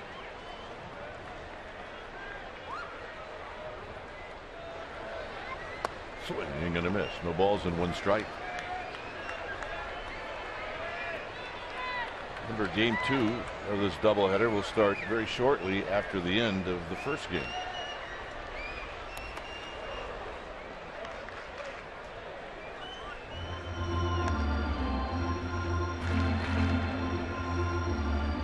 So Torres looking out at Zingrani. 1 ball and 1 strike.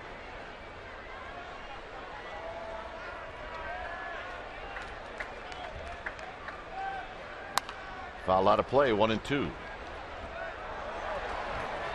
The Jays have taken a 2-run lead on the Dodgers. It's now 4-2 Toronto. You know, you think about the different styles of doubleheader, the old-fashioned doubleheader like we're going to see today, where there's going to be literally 25-30 minutes between games. And you can compare it to really the more modern day doubleheader you see the day-night, where teams will play at 12 o'clock and then they'll finish it up and then they'll reconvene at a 7:15 start. I think it's a lot harder to play the modern doubleheader than it is the old time. The old time doubleheader, you have a half hour to go out and get a bite, change your uniform or whatnot, but you don't stiffen up. If you have a 4 or 5 hour wait between games like you do in the modern day doubleheader, I think it's harder on a guy. So you're saying this is easier? Yep. I agree. 2 balls, 2 strikes.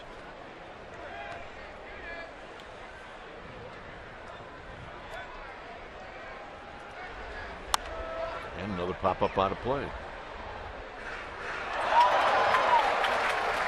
Had a nice play. Guy sitting in the front row on the first base side.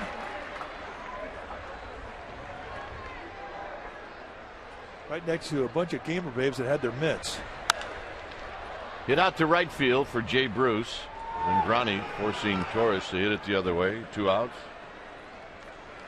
Well, this Thursday, July 25th, is the inaugural KMBR Giants Community Fund Auction. Throughout the day on KMBR, each show will feature unique Giants experience that any true fan would long for, such as throwing out the first pitch. How about being the ball dude at a Giants-Red Sox game? or hanging out with Sergio Romo on the field pregame, or even jetting off to New York to see the Giants play the Mets and the Yankees. Listen to KNBR this Thursday and call in your bid to land that ultimate item. Proceeds benefit the Giants Community Fund, and for all the auction details, please visit knbr.com.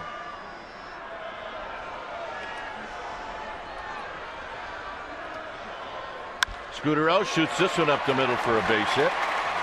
And that's going to give Buster Posey a shot here in the fifth. It's the second hit for Marco Scudero.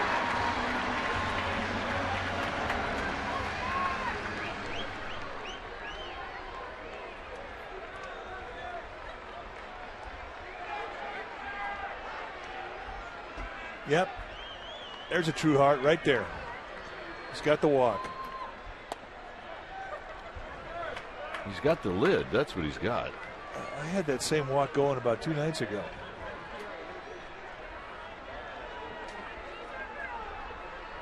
Yep. Posey lifts this one high and foul.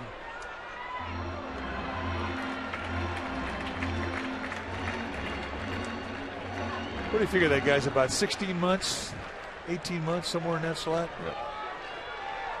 So he's still working on wearing out his first pair of shoes.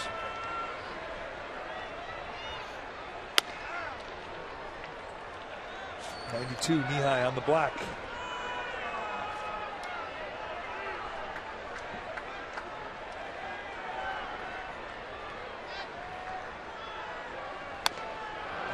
And Buster Posey gone to end the inning, and that's the second strikeout for Zingrani. We will head to the sixth. It remains 8-2 Cincinnati.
And that is that Ryan Vogelsong is back in action. Gentlemen, he is starting today in the Arizona Rookie League. He is slated to throw 2 innings or 35 pitches. So good news for Ryan Vogelsong, guys. All right, Amy with the good news. That is good news.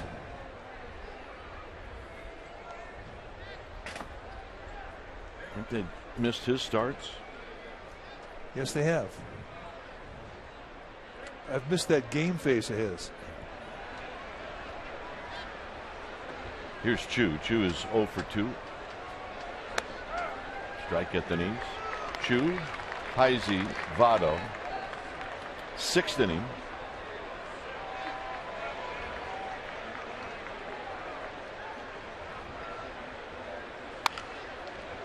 And a quick 0-2.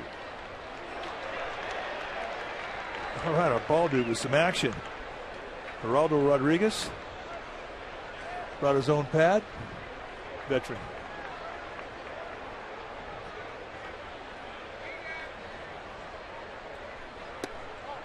That pitch is down low.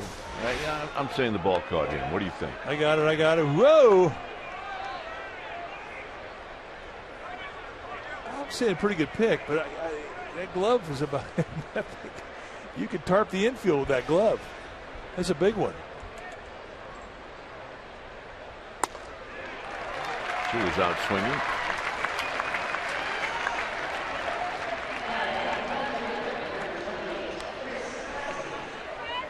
So here's Heisey.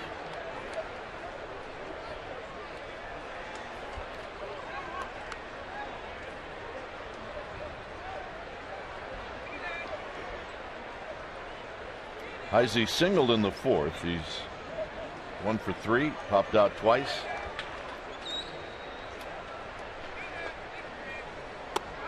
Pitch strike, and it's 0-1.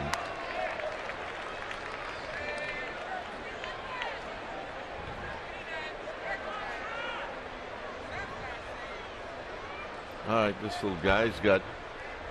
Oh, he's got another game. Come on. Oh, he's fine. He's a couple runs to chirk him right up. That's a true heart right there. He's got the look. Is he in a spot where he can get a ball? Oh, absolutely. Kidding? It's position A.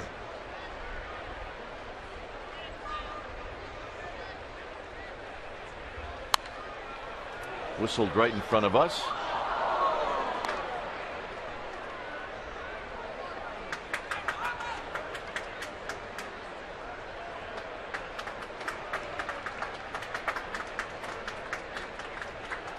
No balls and 2 strikes.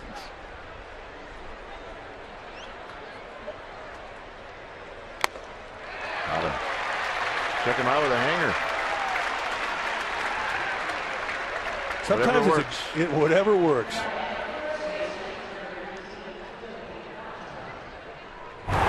Third inning, Joey Votto goes oppo. A fastball up and away, backspins it right into the left center field bleachers.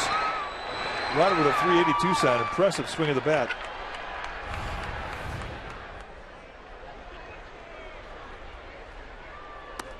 Outside, Votto struck out in the fourth. Petit got him. Ted Kluszewski on top of that group. Center field. Andres Torres is there. And Petit with a 1-2-3-6. Sandoval, Pence, and Francoeur coming up.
Your package will include a ticket to the game, access to the party, the Italian Heritage Night Party, and a limited number of Italian Giants t-shirts.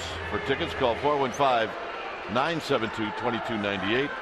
So remember, you must purchase a special event ticket to receive the Italian Night t-shirt. We knew that. It's a good looking shirt. If Mike were here, he'd say, I want to get that, I want to get that, I want to get that. 8-2 is the Reds' lead. Sandoval will lead things off. Homecoming queens here.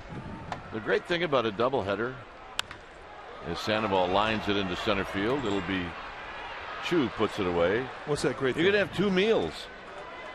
Well, You could have a meal in the first, right? Game, first inning of the first game, and then like the 7th inning of the second game. oh, yeah. I mean, talking about full meals now. When I was a kid, we would never miss a doubleheader. That was the deal. 2 for the price of 1. And my mom would bring a sack lunch.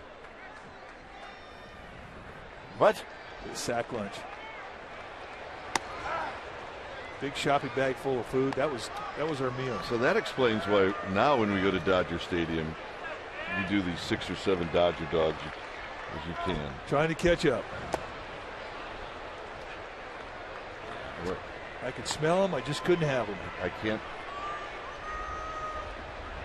dog your mom for that. I have a mom that was going to do the same thing.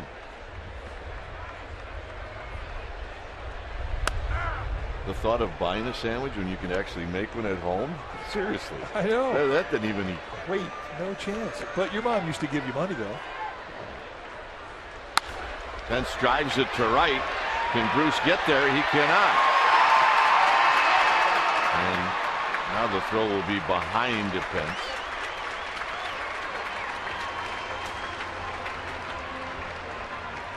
So the hitter will be Jeff Francoeur.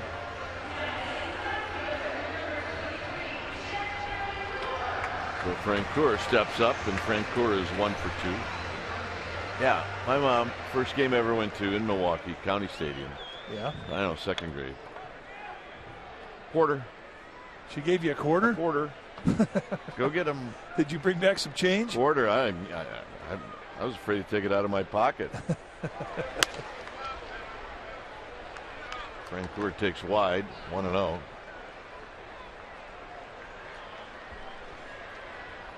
That's why you go to those gift stands they had parked in the middle of the concourse as Francoeur pops this one up. It'll be Chu. And you got a quarter in your pocket, and you know they had the big bobbleheads in those days, and everything they had there you wanted. But $4? I don't have enough money. This quarter's not going to get me anything here. You can have 25 cents and a whole lot of want, and it isn't going to do you any good. That hat right there, could not get that for a quarter. That is a good attitude hat right there. Let's see, that's meal 1. Yeah.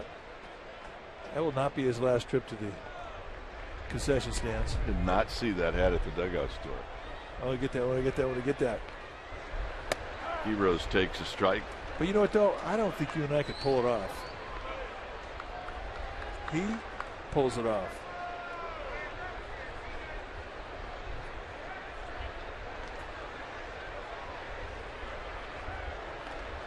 Here's the 0-1 to Heroes. Very high. 1 ball and 1 strike. It's hard to go into the Giants dugout store and say, I don't want that. There's like 50 things I want every time I go in there. You cannot go in there and go, I don't want that. That place is heaven. Yes. All happy people as Heroes pops this one up. Votto.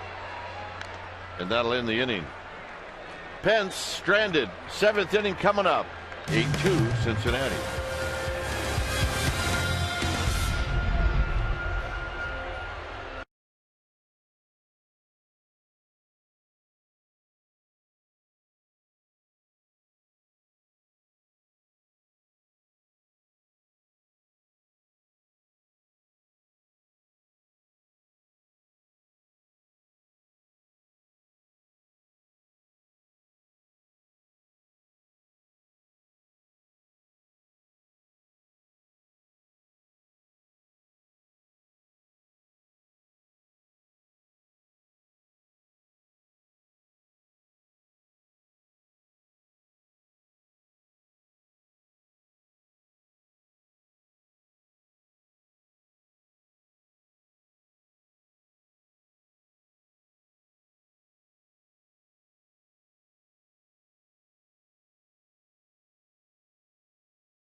local Toyota dealer. Giants scored first, but then the Reds piled on in the second and third. Sir Kemp got lit up in those 2 innings. Look at what the Reds 5, 6, 7, and 8 hitters did. 9 for 11. Oh, Scudero's got a couple of hits. But this one's not over yet. And it'll be Phillips to lead things off.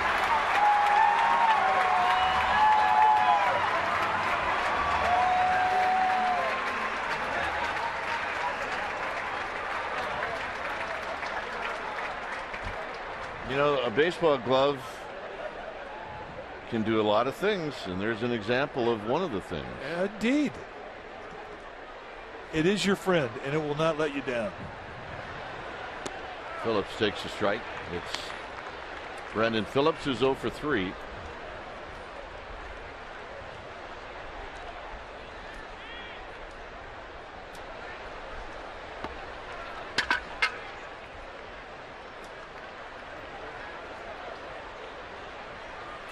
Off the end of the bat, it's now 0-2.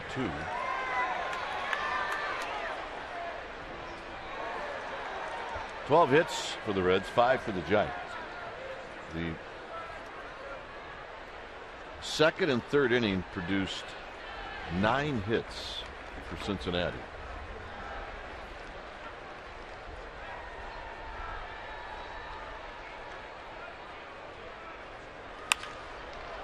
And that's foul. Well, for just one brief second, it looked like Ron Culpa was going to go the other way with that.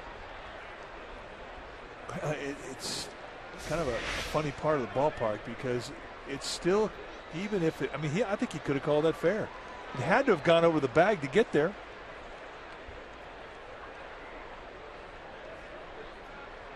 Where that ball landed, it absolutely had to go over the bag, and that's all it has to do. It doesn't have to land fair.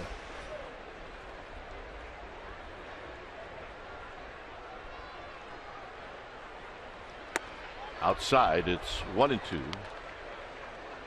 You still think about hits that you didn't get that you should have got?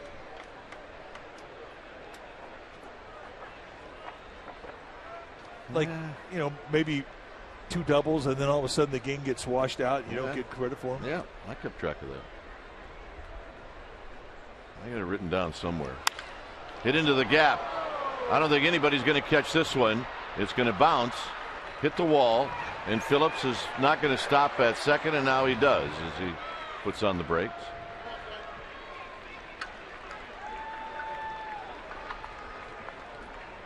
So a double for Phillips, his first hit. And here's Bruce.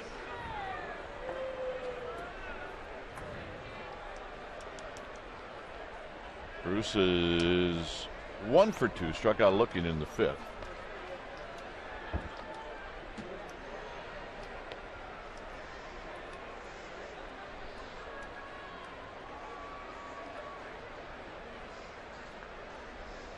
Petit takes a look at Phillips and throws, and it's in tight.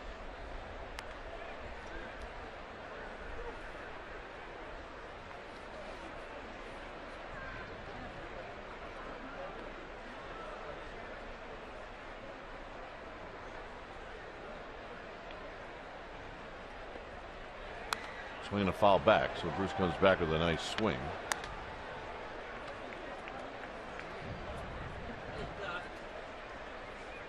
One ball and 1 strike.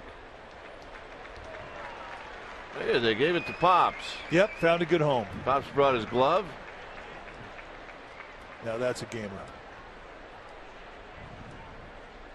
Not the first time a glove's been on that hand. Absolutely not.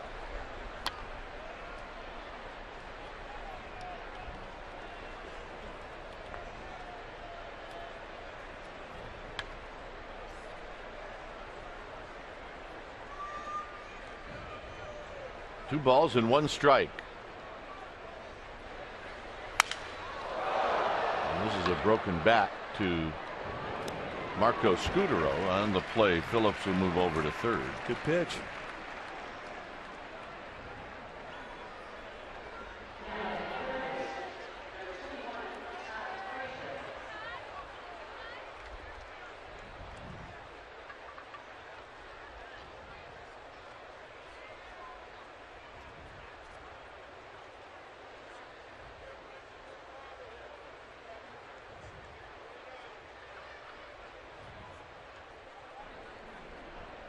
Here's Frazier.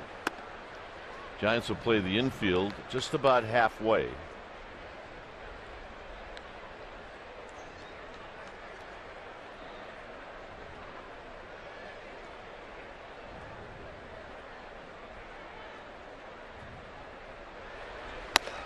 And that pitch is high. 2 balls and no strikes. Frazier's had a good game. He's knocked in a run. He scored a run.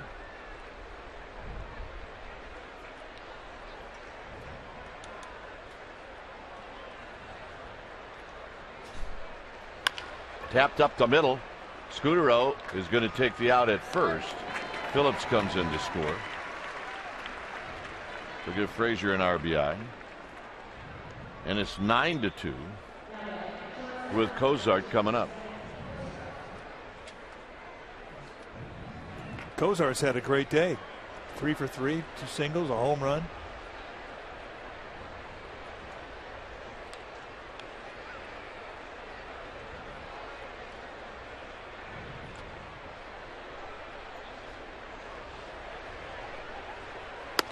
And he takes a pitch wide.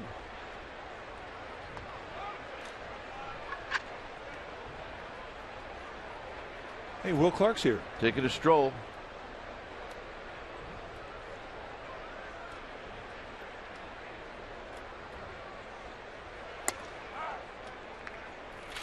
Saw that picture. I just proved positive. There's 2 posies for every Clark. That's true. Good point. Yep. That proves the theory. Line to left. Francoeur has to play it on a hop. So that's 4 hits now for Cozart. He hit a home run in the 5th. Watch the location. Ball was up. Really one of the few mistakes that Petit has made. That ball was middle in, just below the belt. And really, to the Reds' credit, when they've had opportunities with pitches that have been good to hit, they've hit them. A 3 for 3 day for Mesoraco.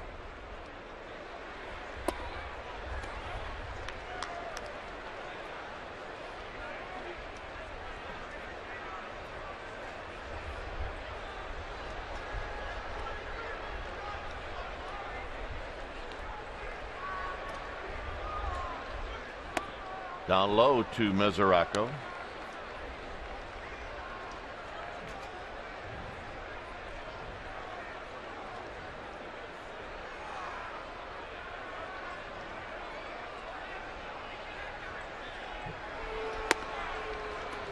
Now get some bullpen activity. It's going to be Machi.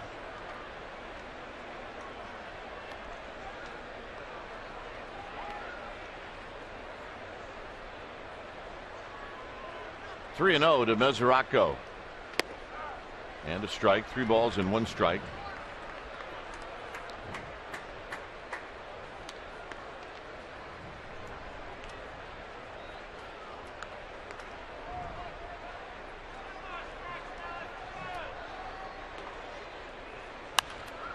Popped up. Heroes coming back. Souvenir. Easy, fellas. Easy. And a guy talking trash.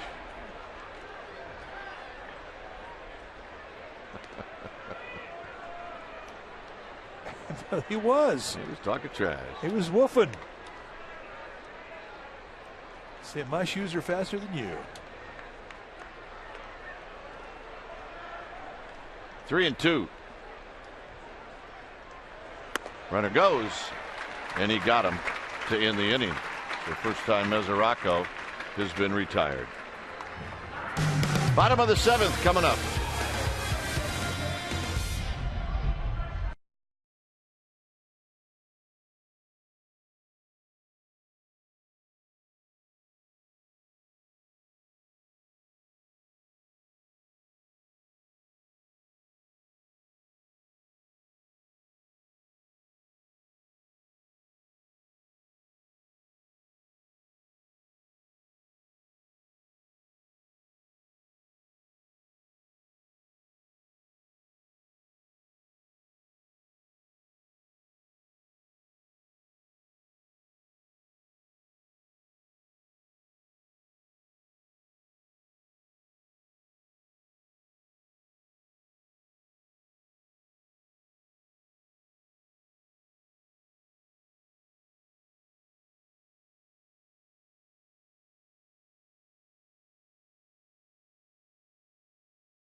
series. That's right. Chicago Cubs coming to town July 26th to the 28th. And that Saturday, July 27th game is a 6:05 start. The first 20,000 fans will receive an Angel Pagan knit beanie courtesy of Steakum. And then Sunday, July 28th at 1:05 start, the first 20,000 fans will receive a Marco Scudero t-shirt presented by StubHub. So you need tickets, go to sfgiants.com.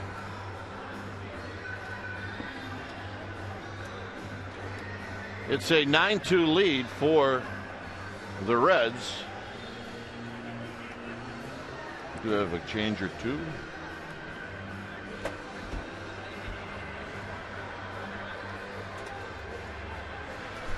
Zingrani is definitely still out on the mound as Crawford's about to hit.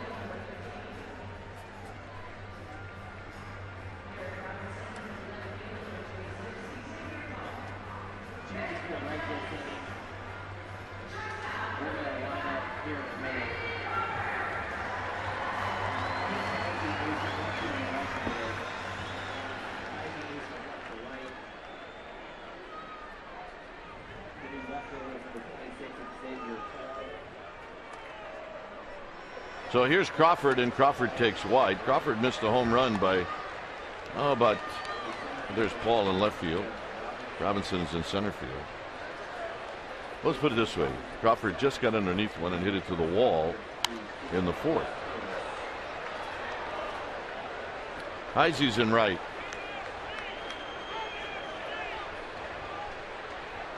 Torres is at short. 1 ball and 1 strike to Crawford.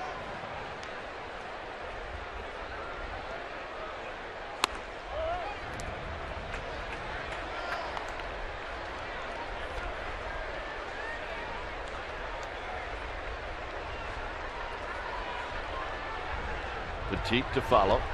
Crawford takes low, 3-1.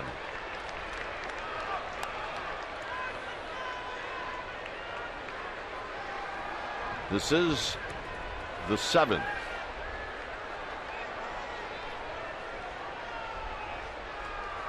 Crawford a swing and a miss. He had count leverage. He took advantage of it. It's now 3-2. I mean, that's how you should swing. You got 3-1 count, 2-0 count. Try and lay out a bomb.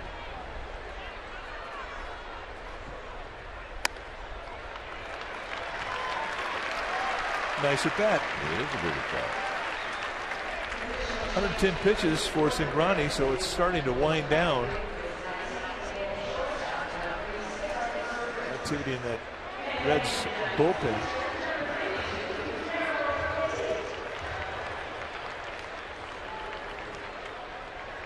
Alfredo Simon.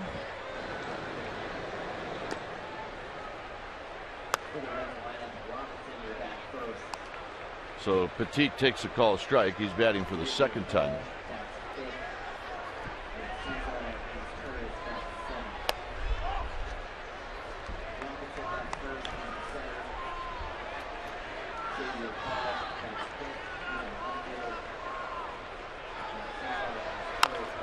Petit on front of home plate. It is a fair ball. And Petit is thrown out.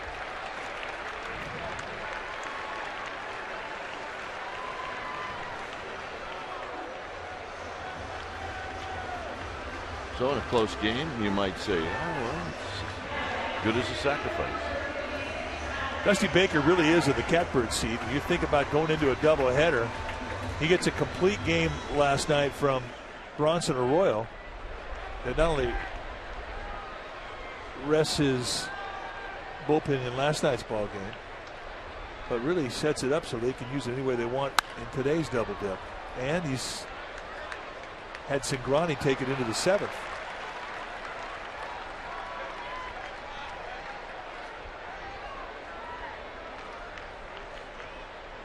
No balls and a strike to Torres. Life is good if you're in that Reds dugout. Torres takes low.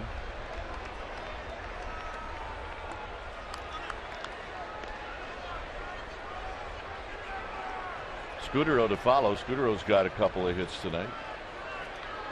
Giants loaded up their bullpen for this game, and Major League Baseball has really done a smart thing in regards to doubleheaders. They allow you to increase your roster from 25 to 26. So you don't have to make a move. You can just add one guy to protect your staff.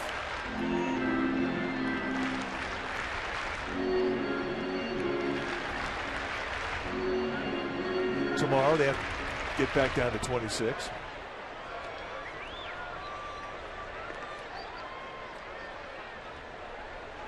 One and two to Torres. 2 fly balls and a walk for Andres Torres. And this is a nice play by Frazier at third to throw out Torres.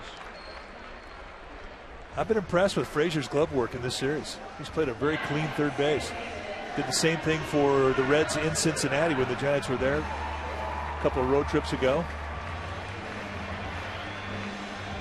It's not an easy thing to do if you're Todd Frazier, to follow a Gold Glover. Scott Rowland had held that post down for a while, retired this year.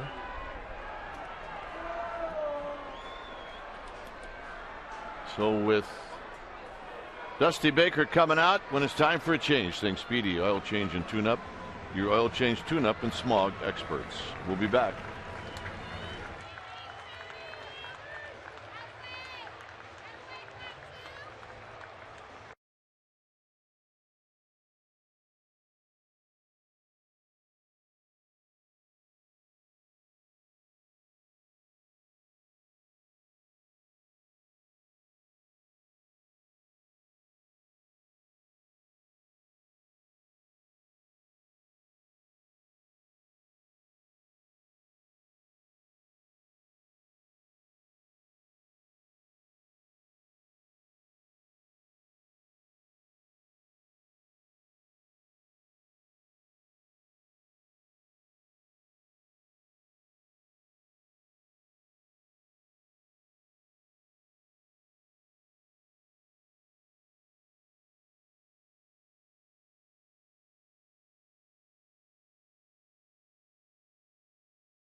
Xfinity, home of the most live sports. Back here at AT&T Park, the Reds with a 9-2 lead. Scudero's at the plate with Crawford in scoring position. The pitcher now for the Reds will be Alfredo Simon, at 39th time that he's come in. 3.02 ERA, and you have that type of year, an ERA getting close to 1st of August, and their ballpark, you've done a good job. And Simon with a good fastball, will go low to mid-90s, got a good hard curveball slider combination with a split. He's a big guy, 6'6", 270, 4-year veteran. Spent most of his big career in Baltimore. Here he throws a strike to Scudero to even up the count.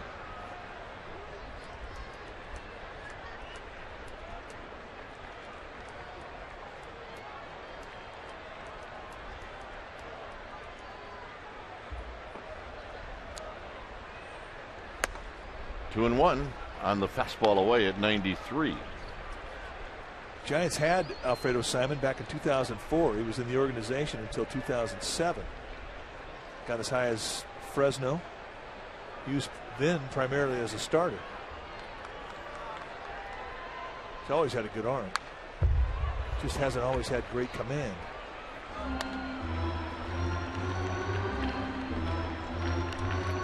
So 2-2 to Scudero. But Simon found a nice home in the bullpen in Baltimore, and he's having a good year.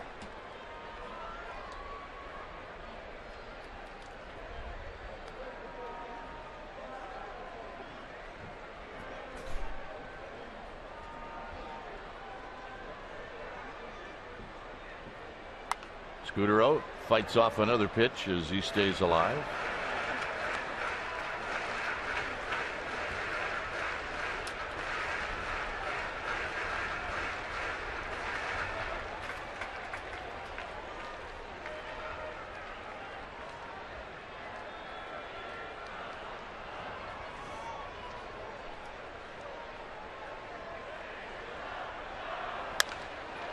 Up the middle, but it's at Phillips. And Phillips will make the play, and that'll end the inning. 8th inning coming up. 9-2 Cincinnati.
Between the Giants and the Reds, it's going to be Barry Zito taking on Greg Reynolds. And that should be right around between 7 and 7:30. You'll see it right here in Comcast Sportsnet Bay Area. Then tomorrow night will be the finale. And you can see that game, pregame live at 6:30 right here on Comcast Sportsnet. First pitch, 7:15. Here we are heading to the bottom of the 7th inning, or top of the 8th rather. It is 9-2 Reds. Has been all Reds in this series so far. And here's Simon, who is batting in the 9th spot. Abreu's at second, Belt's at first. Watch Simon's front foot. Check it out. He is bailing out.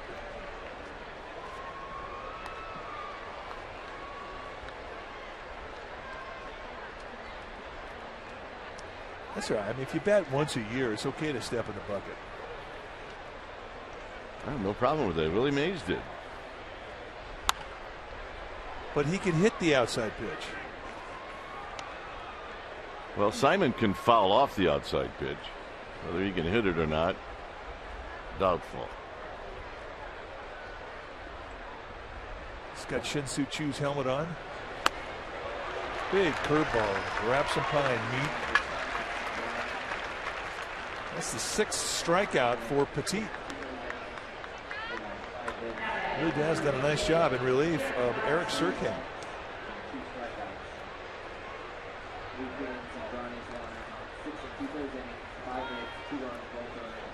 Here's Robinson.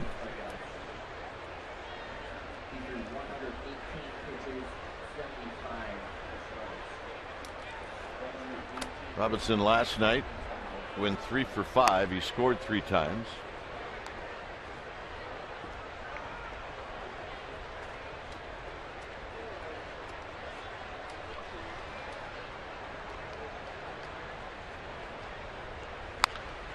Pulls this one foul. Look out. Is that Pete? Yep. Pete Alonso. It always seems to go his way. I wonder why that is. It's an ugly finder. Ah, I get it now. Center field. Racing in is Torres. Crawford going out, and it'll be Crawford who puts it away.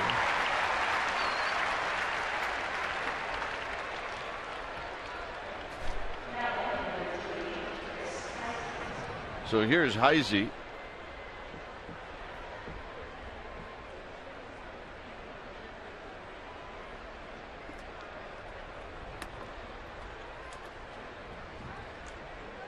Heisey's 1 for 4.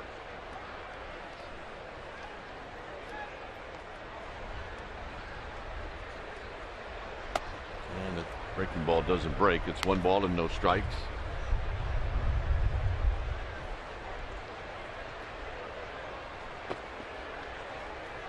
Giants straight away in the outfield with Heisey at the plate. There he takes a strike to even the count.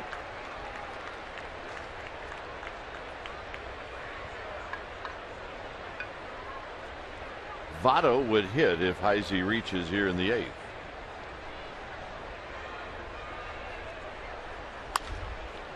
Skies this one for Francoeur, but he's going to have to jump into the seats for this one. It's 1 and 2.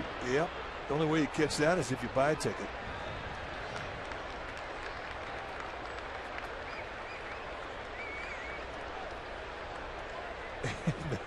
You know, it's amazing how often those foul balls do find a good home. And that's a good home. Psyched. Here's the 1-2. And that's roped up the middle for a base hit. So Heisey with his second hit, and for the Reds, they're 15th. They had 17 in the game last night. Well, I mean, they're coming in as advertised. It's not like they're surprising anybody with the way they're swinging the bats. They can hit, and they have hit.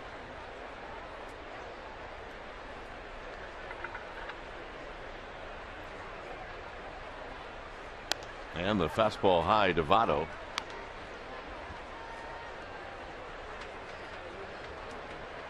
When the time of the doubleheader was announced at 4 o'clock, there was a lot of concern as to how easy it was going to be for the hitters to see.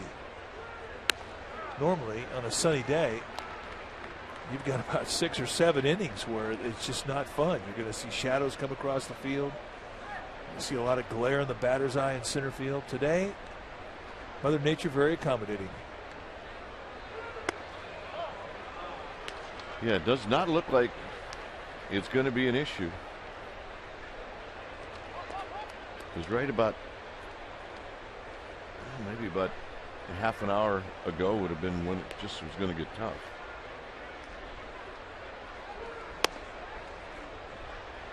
All the postseason games the Giants played in last year, the sun was out. It was tough.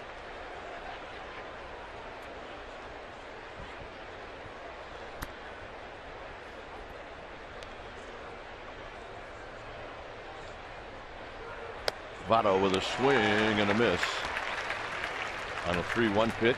It's now a full count. Change up. Petit not giving in to Votto in the 3-1.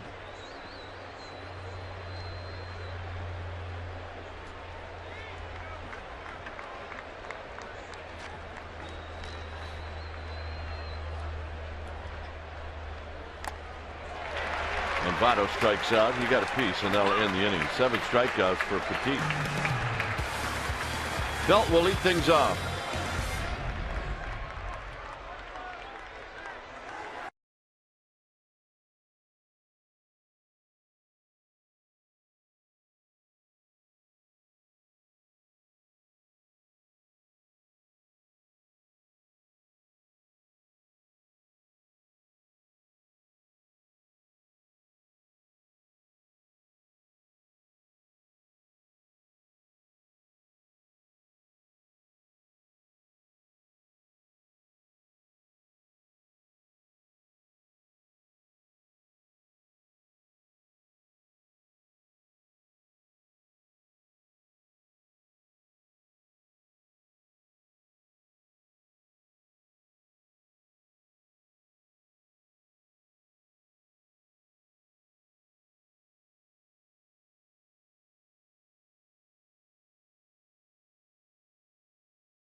of the Giants family, Andres Torres and Rennell Brooks Moon, recently receiving awards from Glide. It's a service organization here in San Francisco. Been around for 50 years. Andres Torres recognized as a community hero, and Rennell Brooks Moon, she received the Janice Mercatani Award. Gentleman, Torres was recognized for his work with people who have ADHD, and Rennell was recognized for being a trailblazer as a female in the broadcasting world. Guys, very good, and both well deserving. Very cool. She is a star. That woman is 100% energy and loves her Giants. Here's Sandoval. Sandoval is 0 for 1.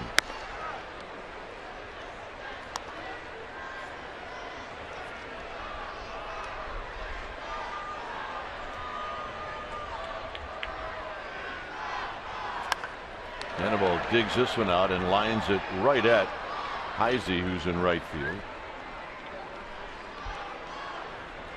And now to bring to the plate Hunter Pence. Stay tuned immediately after Giants baseball for Esurance Giants postgame live highlights, reaction, and analysis. It's all coming up right after the game.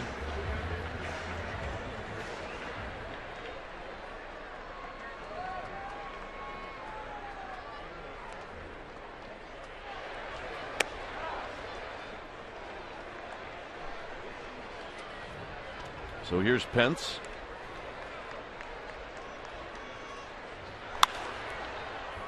Pence to right field. Side retired. So a quick inning for Simon as we go to the ninth. It's 9-2.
Brandon Phillips going to lead things off for the Reds. Earlier in the game, we watched him swing the bat and hit the ball just over the bag, and it landed in foul ground. It has to hit the ground in fair territory, and then if it goes over the bag and lands in foul territory, it can be ruled a fair ball. But because it did not hit in fair territory first, the ball was foul. Ruled 2-0-0 regarding the fair ball.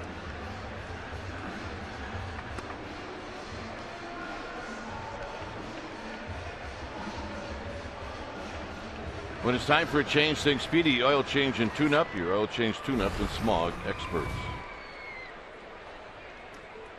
John Machi, the new pitcher for the Giants, 29th time that he's come in, 2-0 on the year with a 3.41 ERA. Really a good inning in last night's ball game. Machi had a 1-2-3 in ninth inning, struck out a couple of guys. just got called back up from Fresno. Kinsuke Tanaka comes in. He'll play left field. And he'll hit the ninth spot in the double switch. An arm built for right field. Jeff Francoeur. Phillips takes a strike. Phillips is 1 for 4.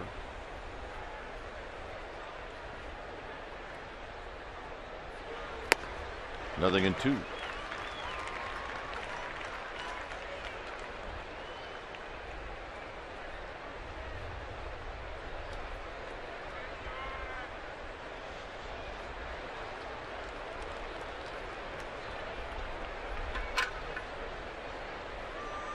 On deck is Paul, Xavier Paul, waiting to hit, and Phillips is gone. That's a good split right there, and that is his bread and butter, and that's where he likes to get you when he gets ahead. 2 strikes.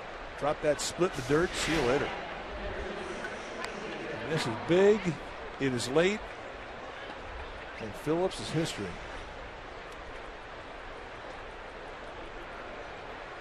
I need to change pencils. Yesterday.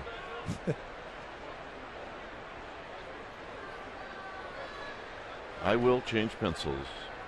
Prior to the start of game 2 is here's Paul.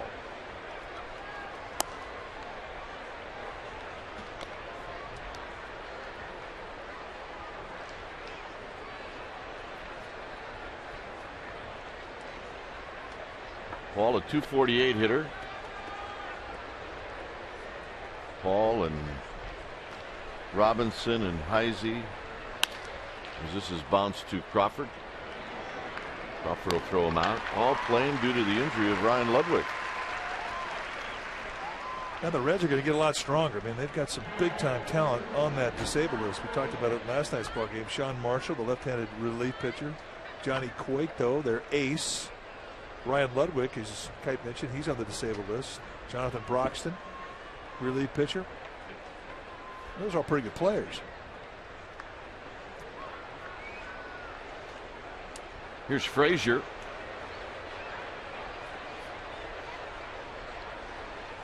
And Frazier takes a pitch down low, 1 ball and no strikes. The National League Central promises to be a pretty good race all the way down the wire between the Pirates, the Cardinals, and these Reds. 1 ball and 1 strike. Pirates placing Jason Grilly in the DL, which is not good news for them. I guess if that's the case, you're just hoping that it is just for 15 days. Because he has been as good as anybody in baseball in that closer role.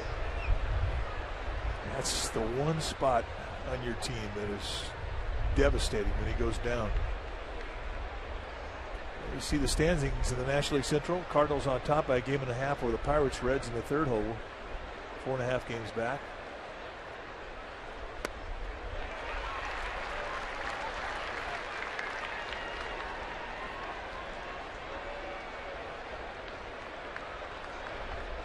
Two and 2.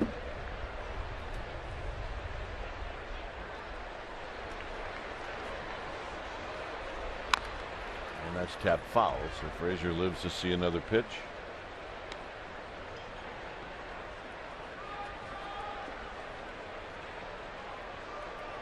With the Cubs look like they're just going to dismantle.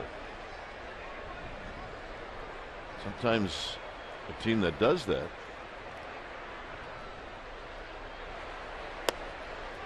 now they become a team where you get into Chicago or they come to your town. You think that that's where you can pick up some wins, and whoever has the Cubs on their schedule the most is going to have an advantage.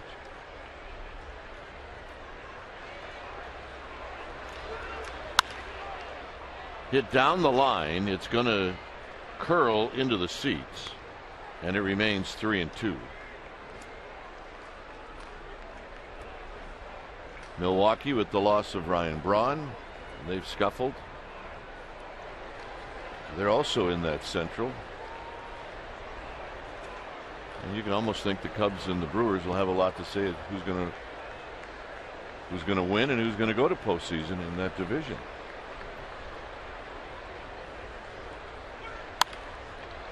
This is cued into the Reds bullpen.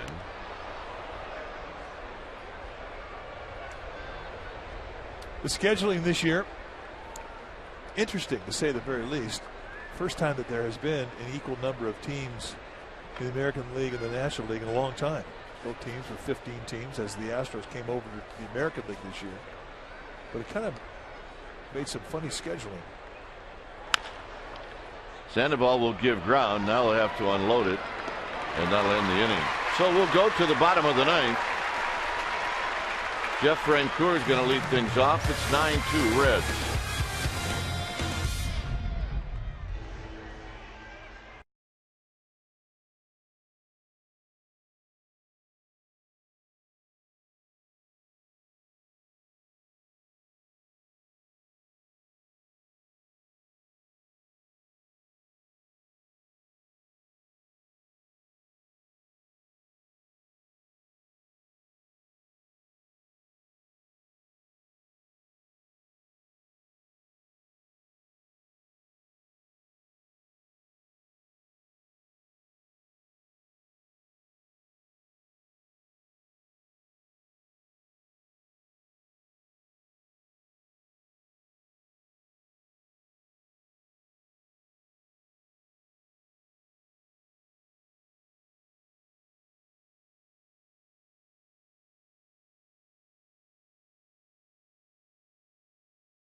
With Murph and Mack tomorrow morning on KMBR 680. So the bottom of the ninth is here. The Reds spoil this party in the second and third innings. And Simon now will face Francoeur. Then it'll be Quiroz, and then it'll be Crawford.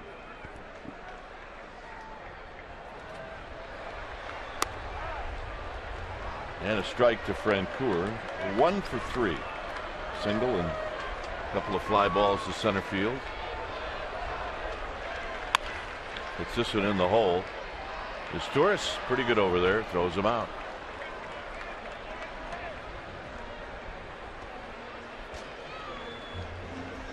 If your last name is Torres, you can pick it.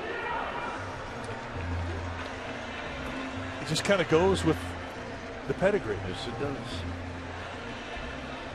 Quiroz 0 for 2, a sacrifice fly in the fourth.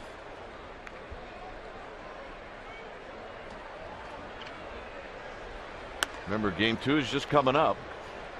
We'll probably be able to give you a few more specifics when this game is closed out. Strike to Quiroz.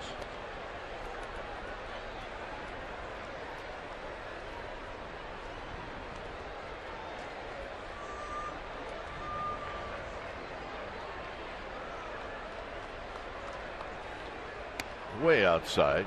That's a big curveball.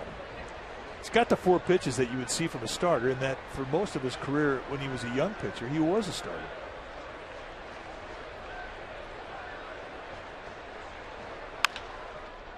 And Quiroz rolls it foul. All right, I'm saying that's a clean play. John Cope, third base ball dude, had to wait a long time for his first play. Semi made it. I say he held it long enough. Totally agree. Quiroz lines it to left. Moving over is Paul, and guess what? Guillermo Quiroz is going to chug into second base with a 2-bagger. That'll be. Well, Guillermo Quiroz is an easy guy to root for. Just a quiet pro, goes about his business here, getting a breaking ball. It has some hang on it, and he knows what to do with it. Rifle right through the gap, one hop, the wall, and let's watch a catcher run. Chug a lug. I love catchers. Here's Crawford. Crawford 0 for 2, drew a walk in the 7th.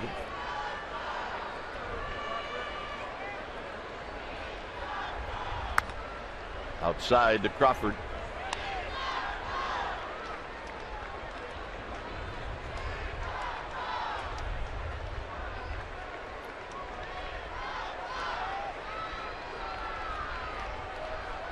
Crawford fouls it out of play.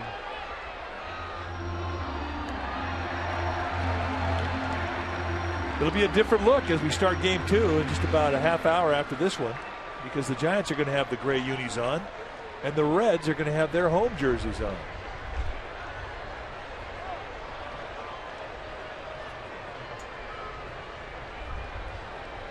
Serious. Yep.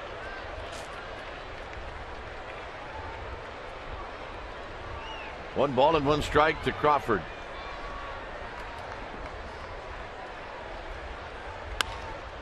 Crawford goes the other way, and he's got a hit. Heroes better hurry up. He gets to third. Runners at the corners. Nice opposite field swing of the bat for Brandon Crawford. This is not a hanger either. That was out there at the knees, outside corner. Going with it nicely.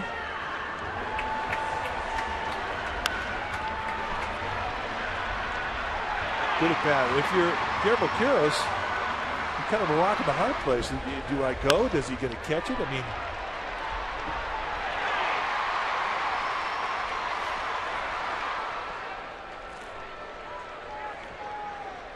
Tanaka stands in for the first time. And he takes a pitch high. One ball and no strikes. Andres Torres is on deck.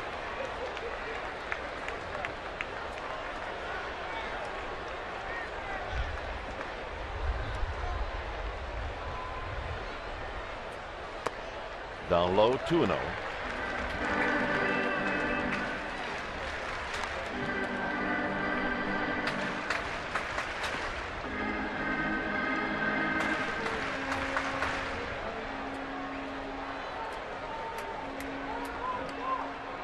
Yep, rally cap time.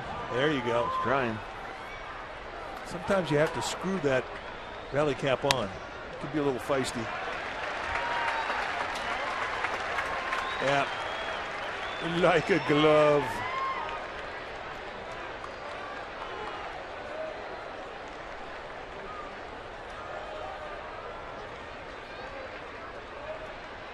And Tanaka taking all the way, and he takes a strike.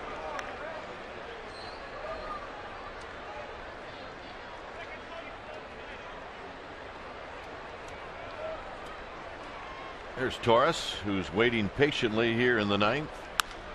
Tanaka fouls this one down the left field line.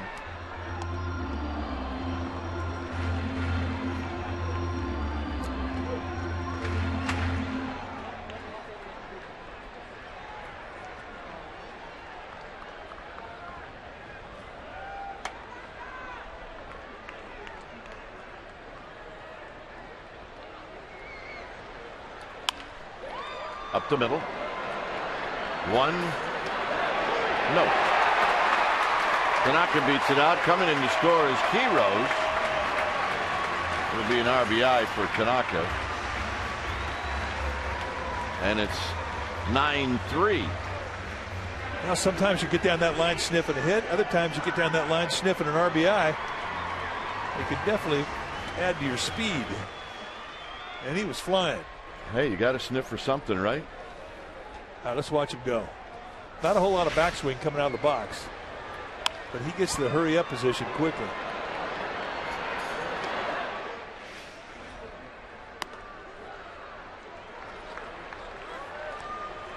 So here's Torres, who takes a pitch high.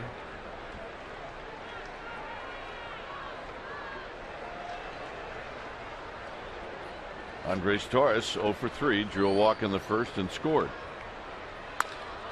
Shoot this one down the right field line. Now Tanaka can run.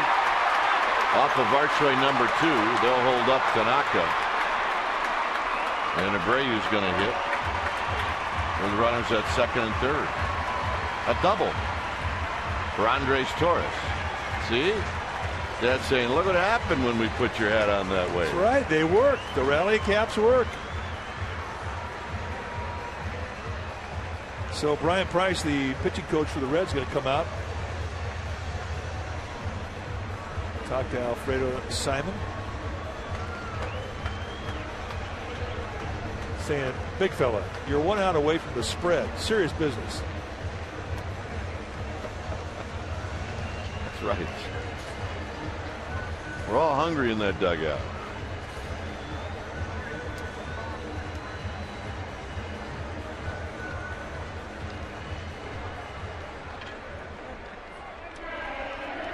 So here's Abreu.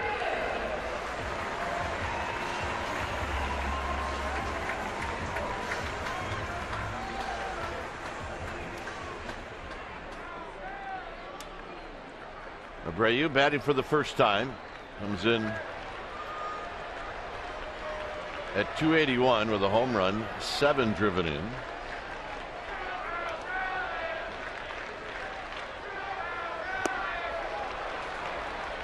And Abreu falls behind, no balls and 1 strike.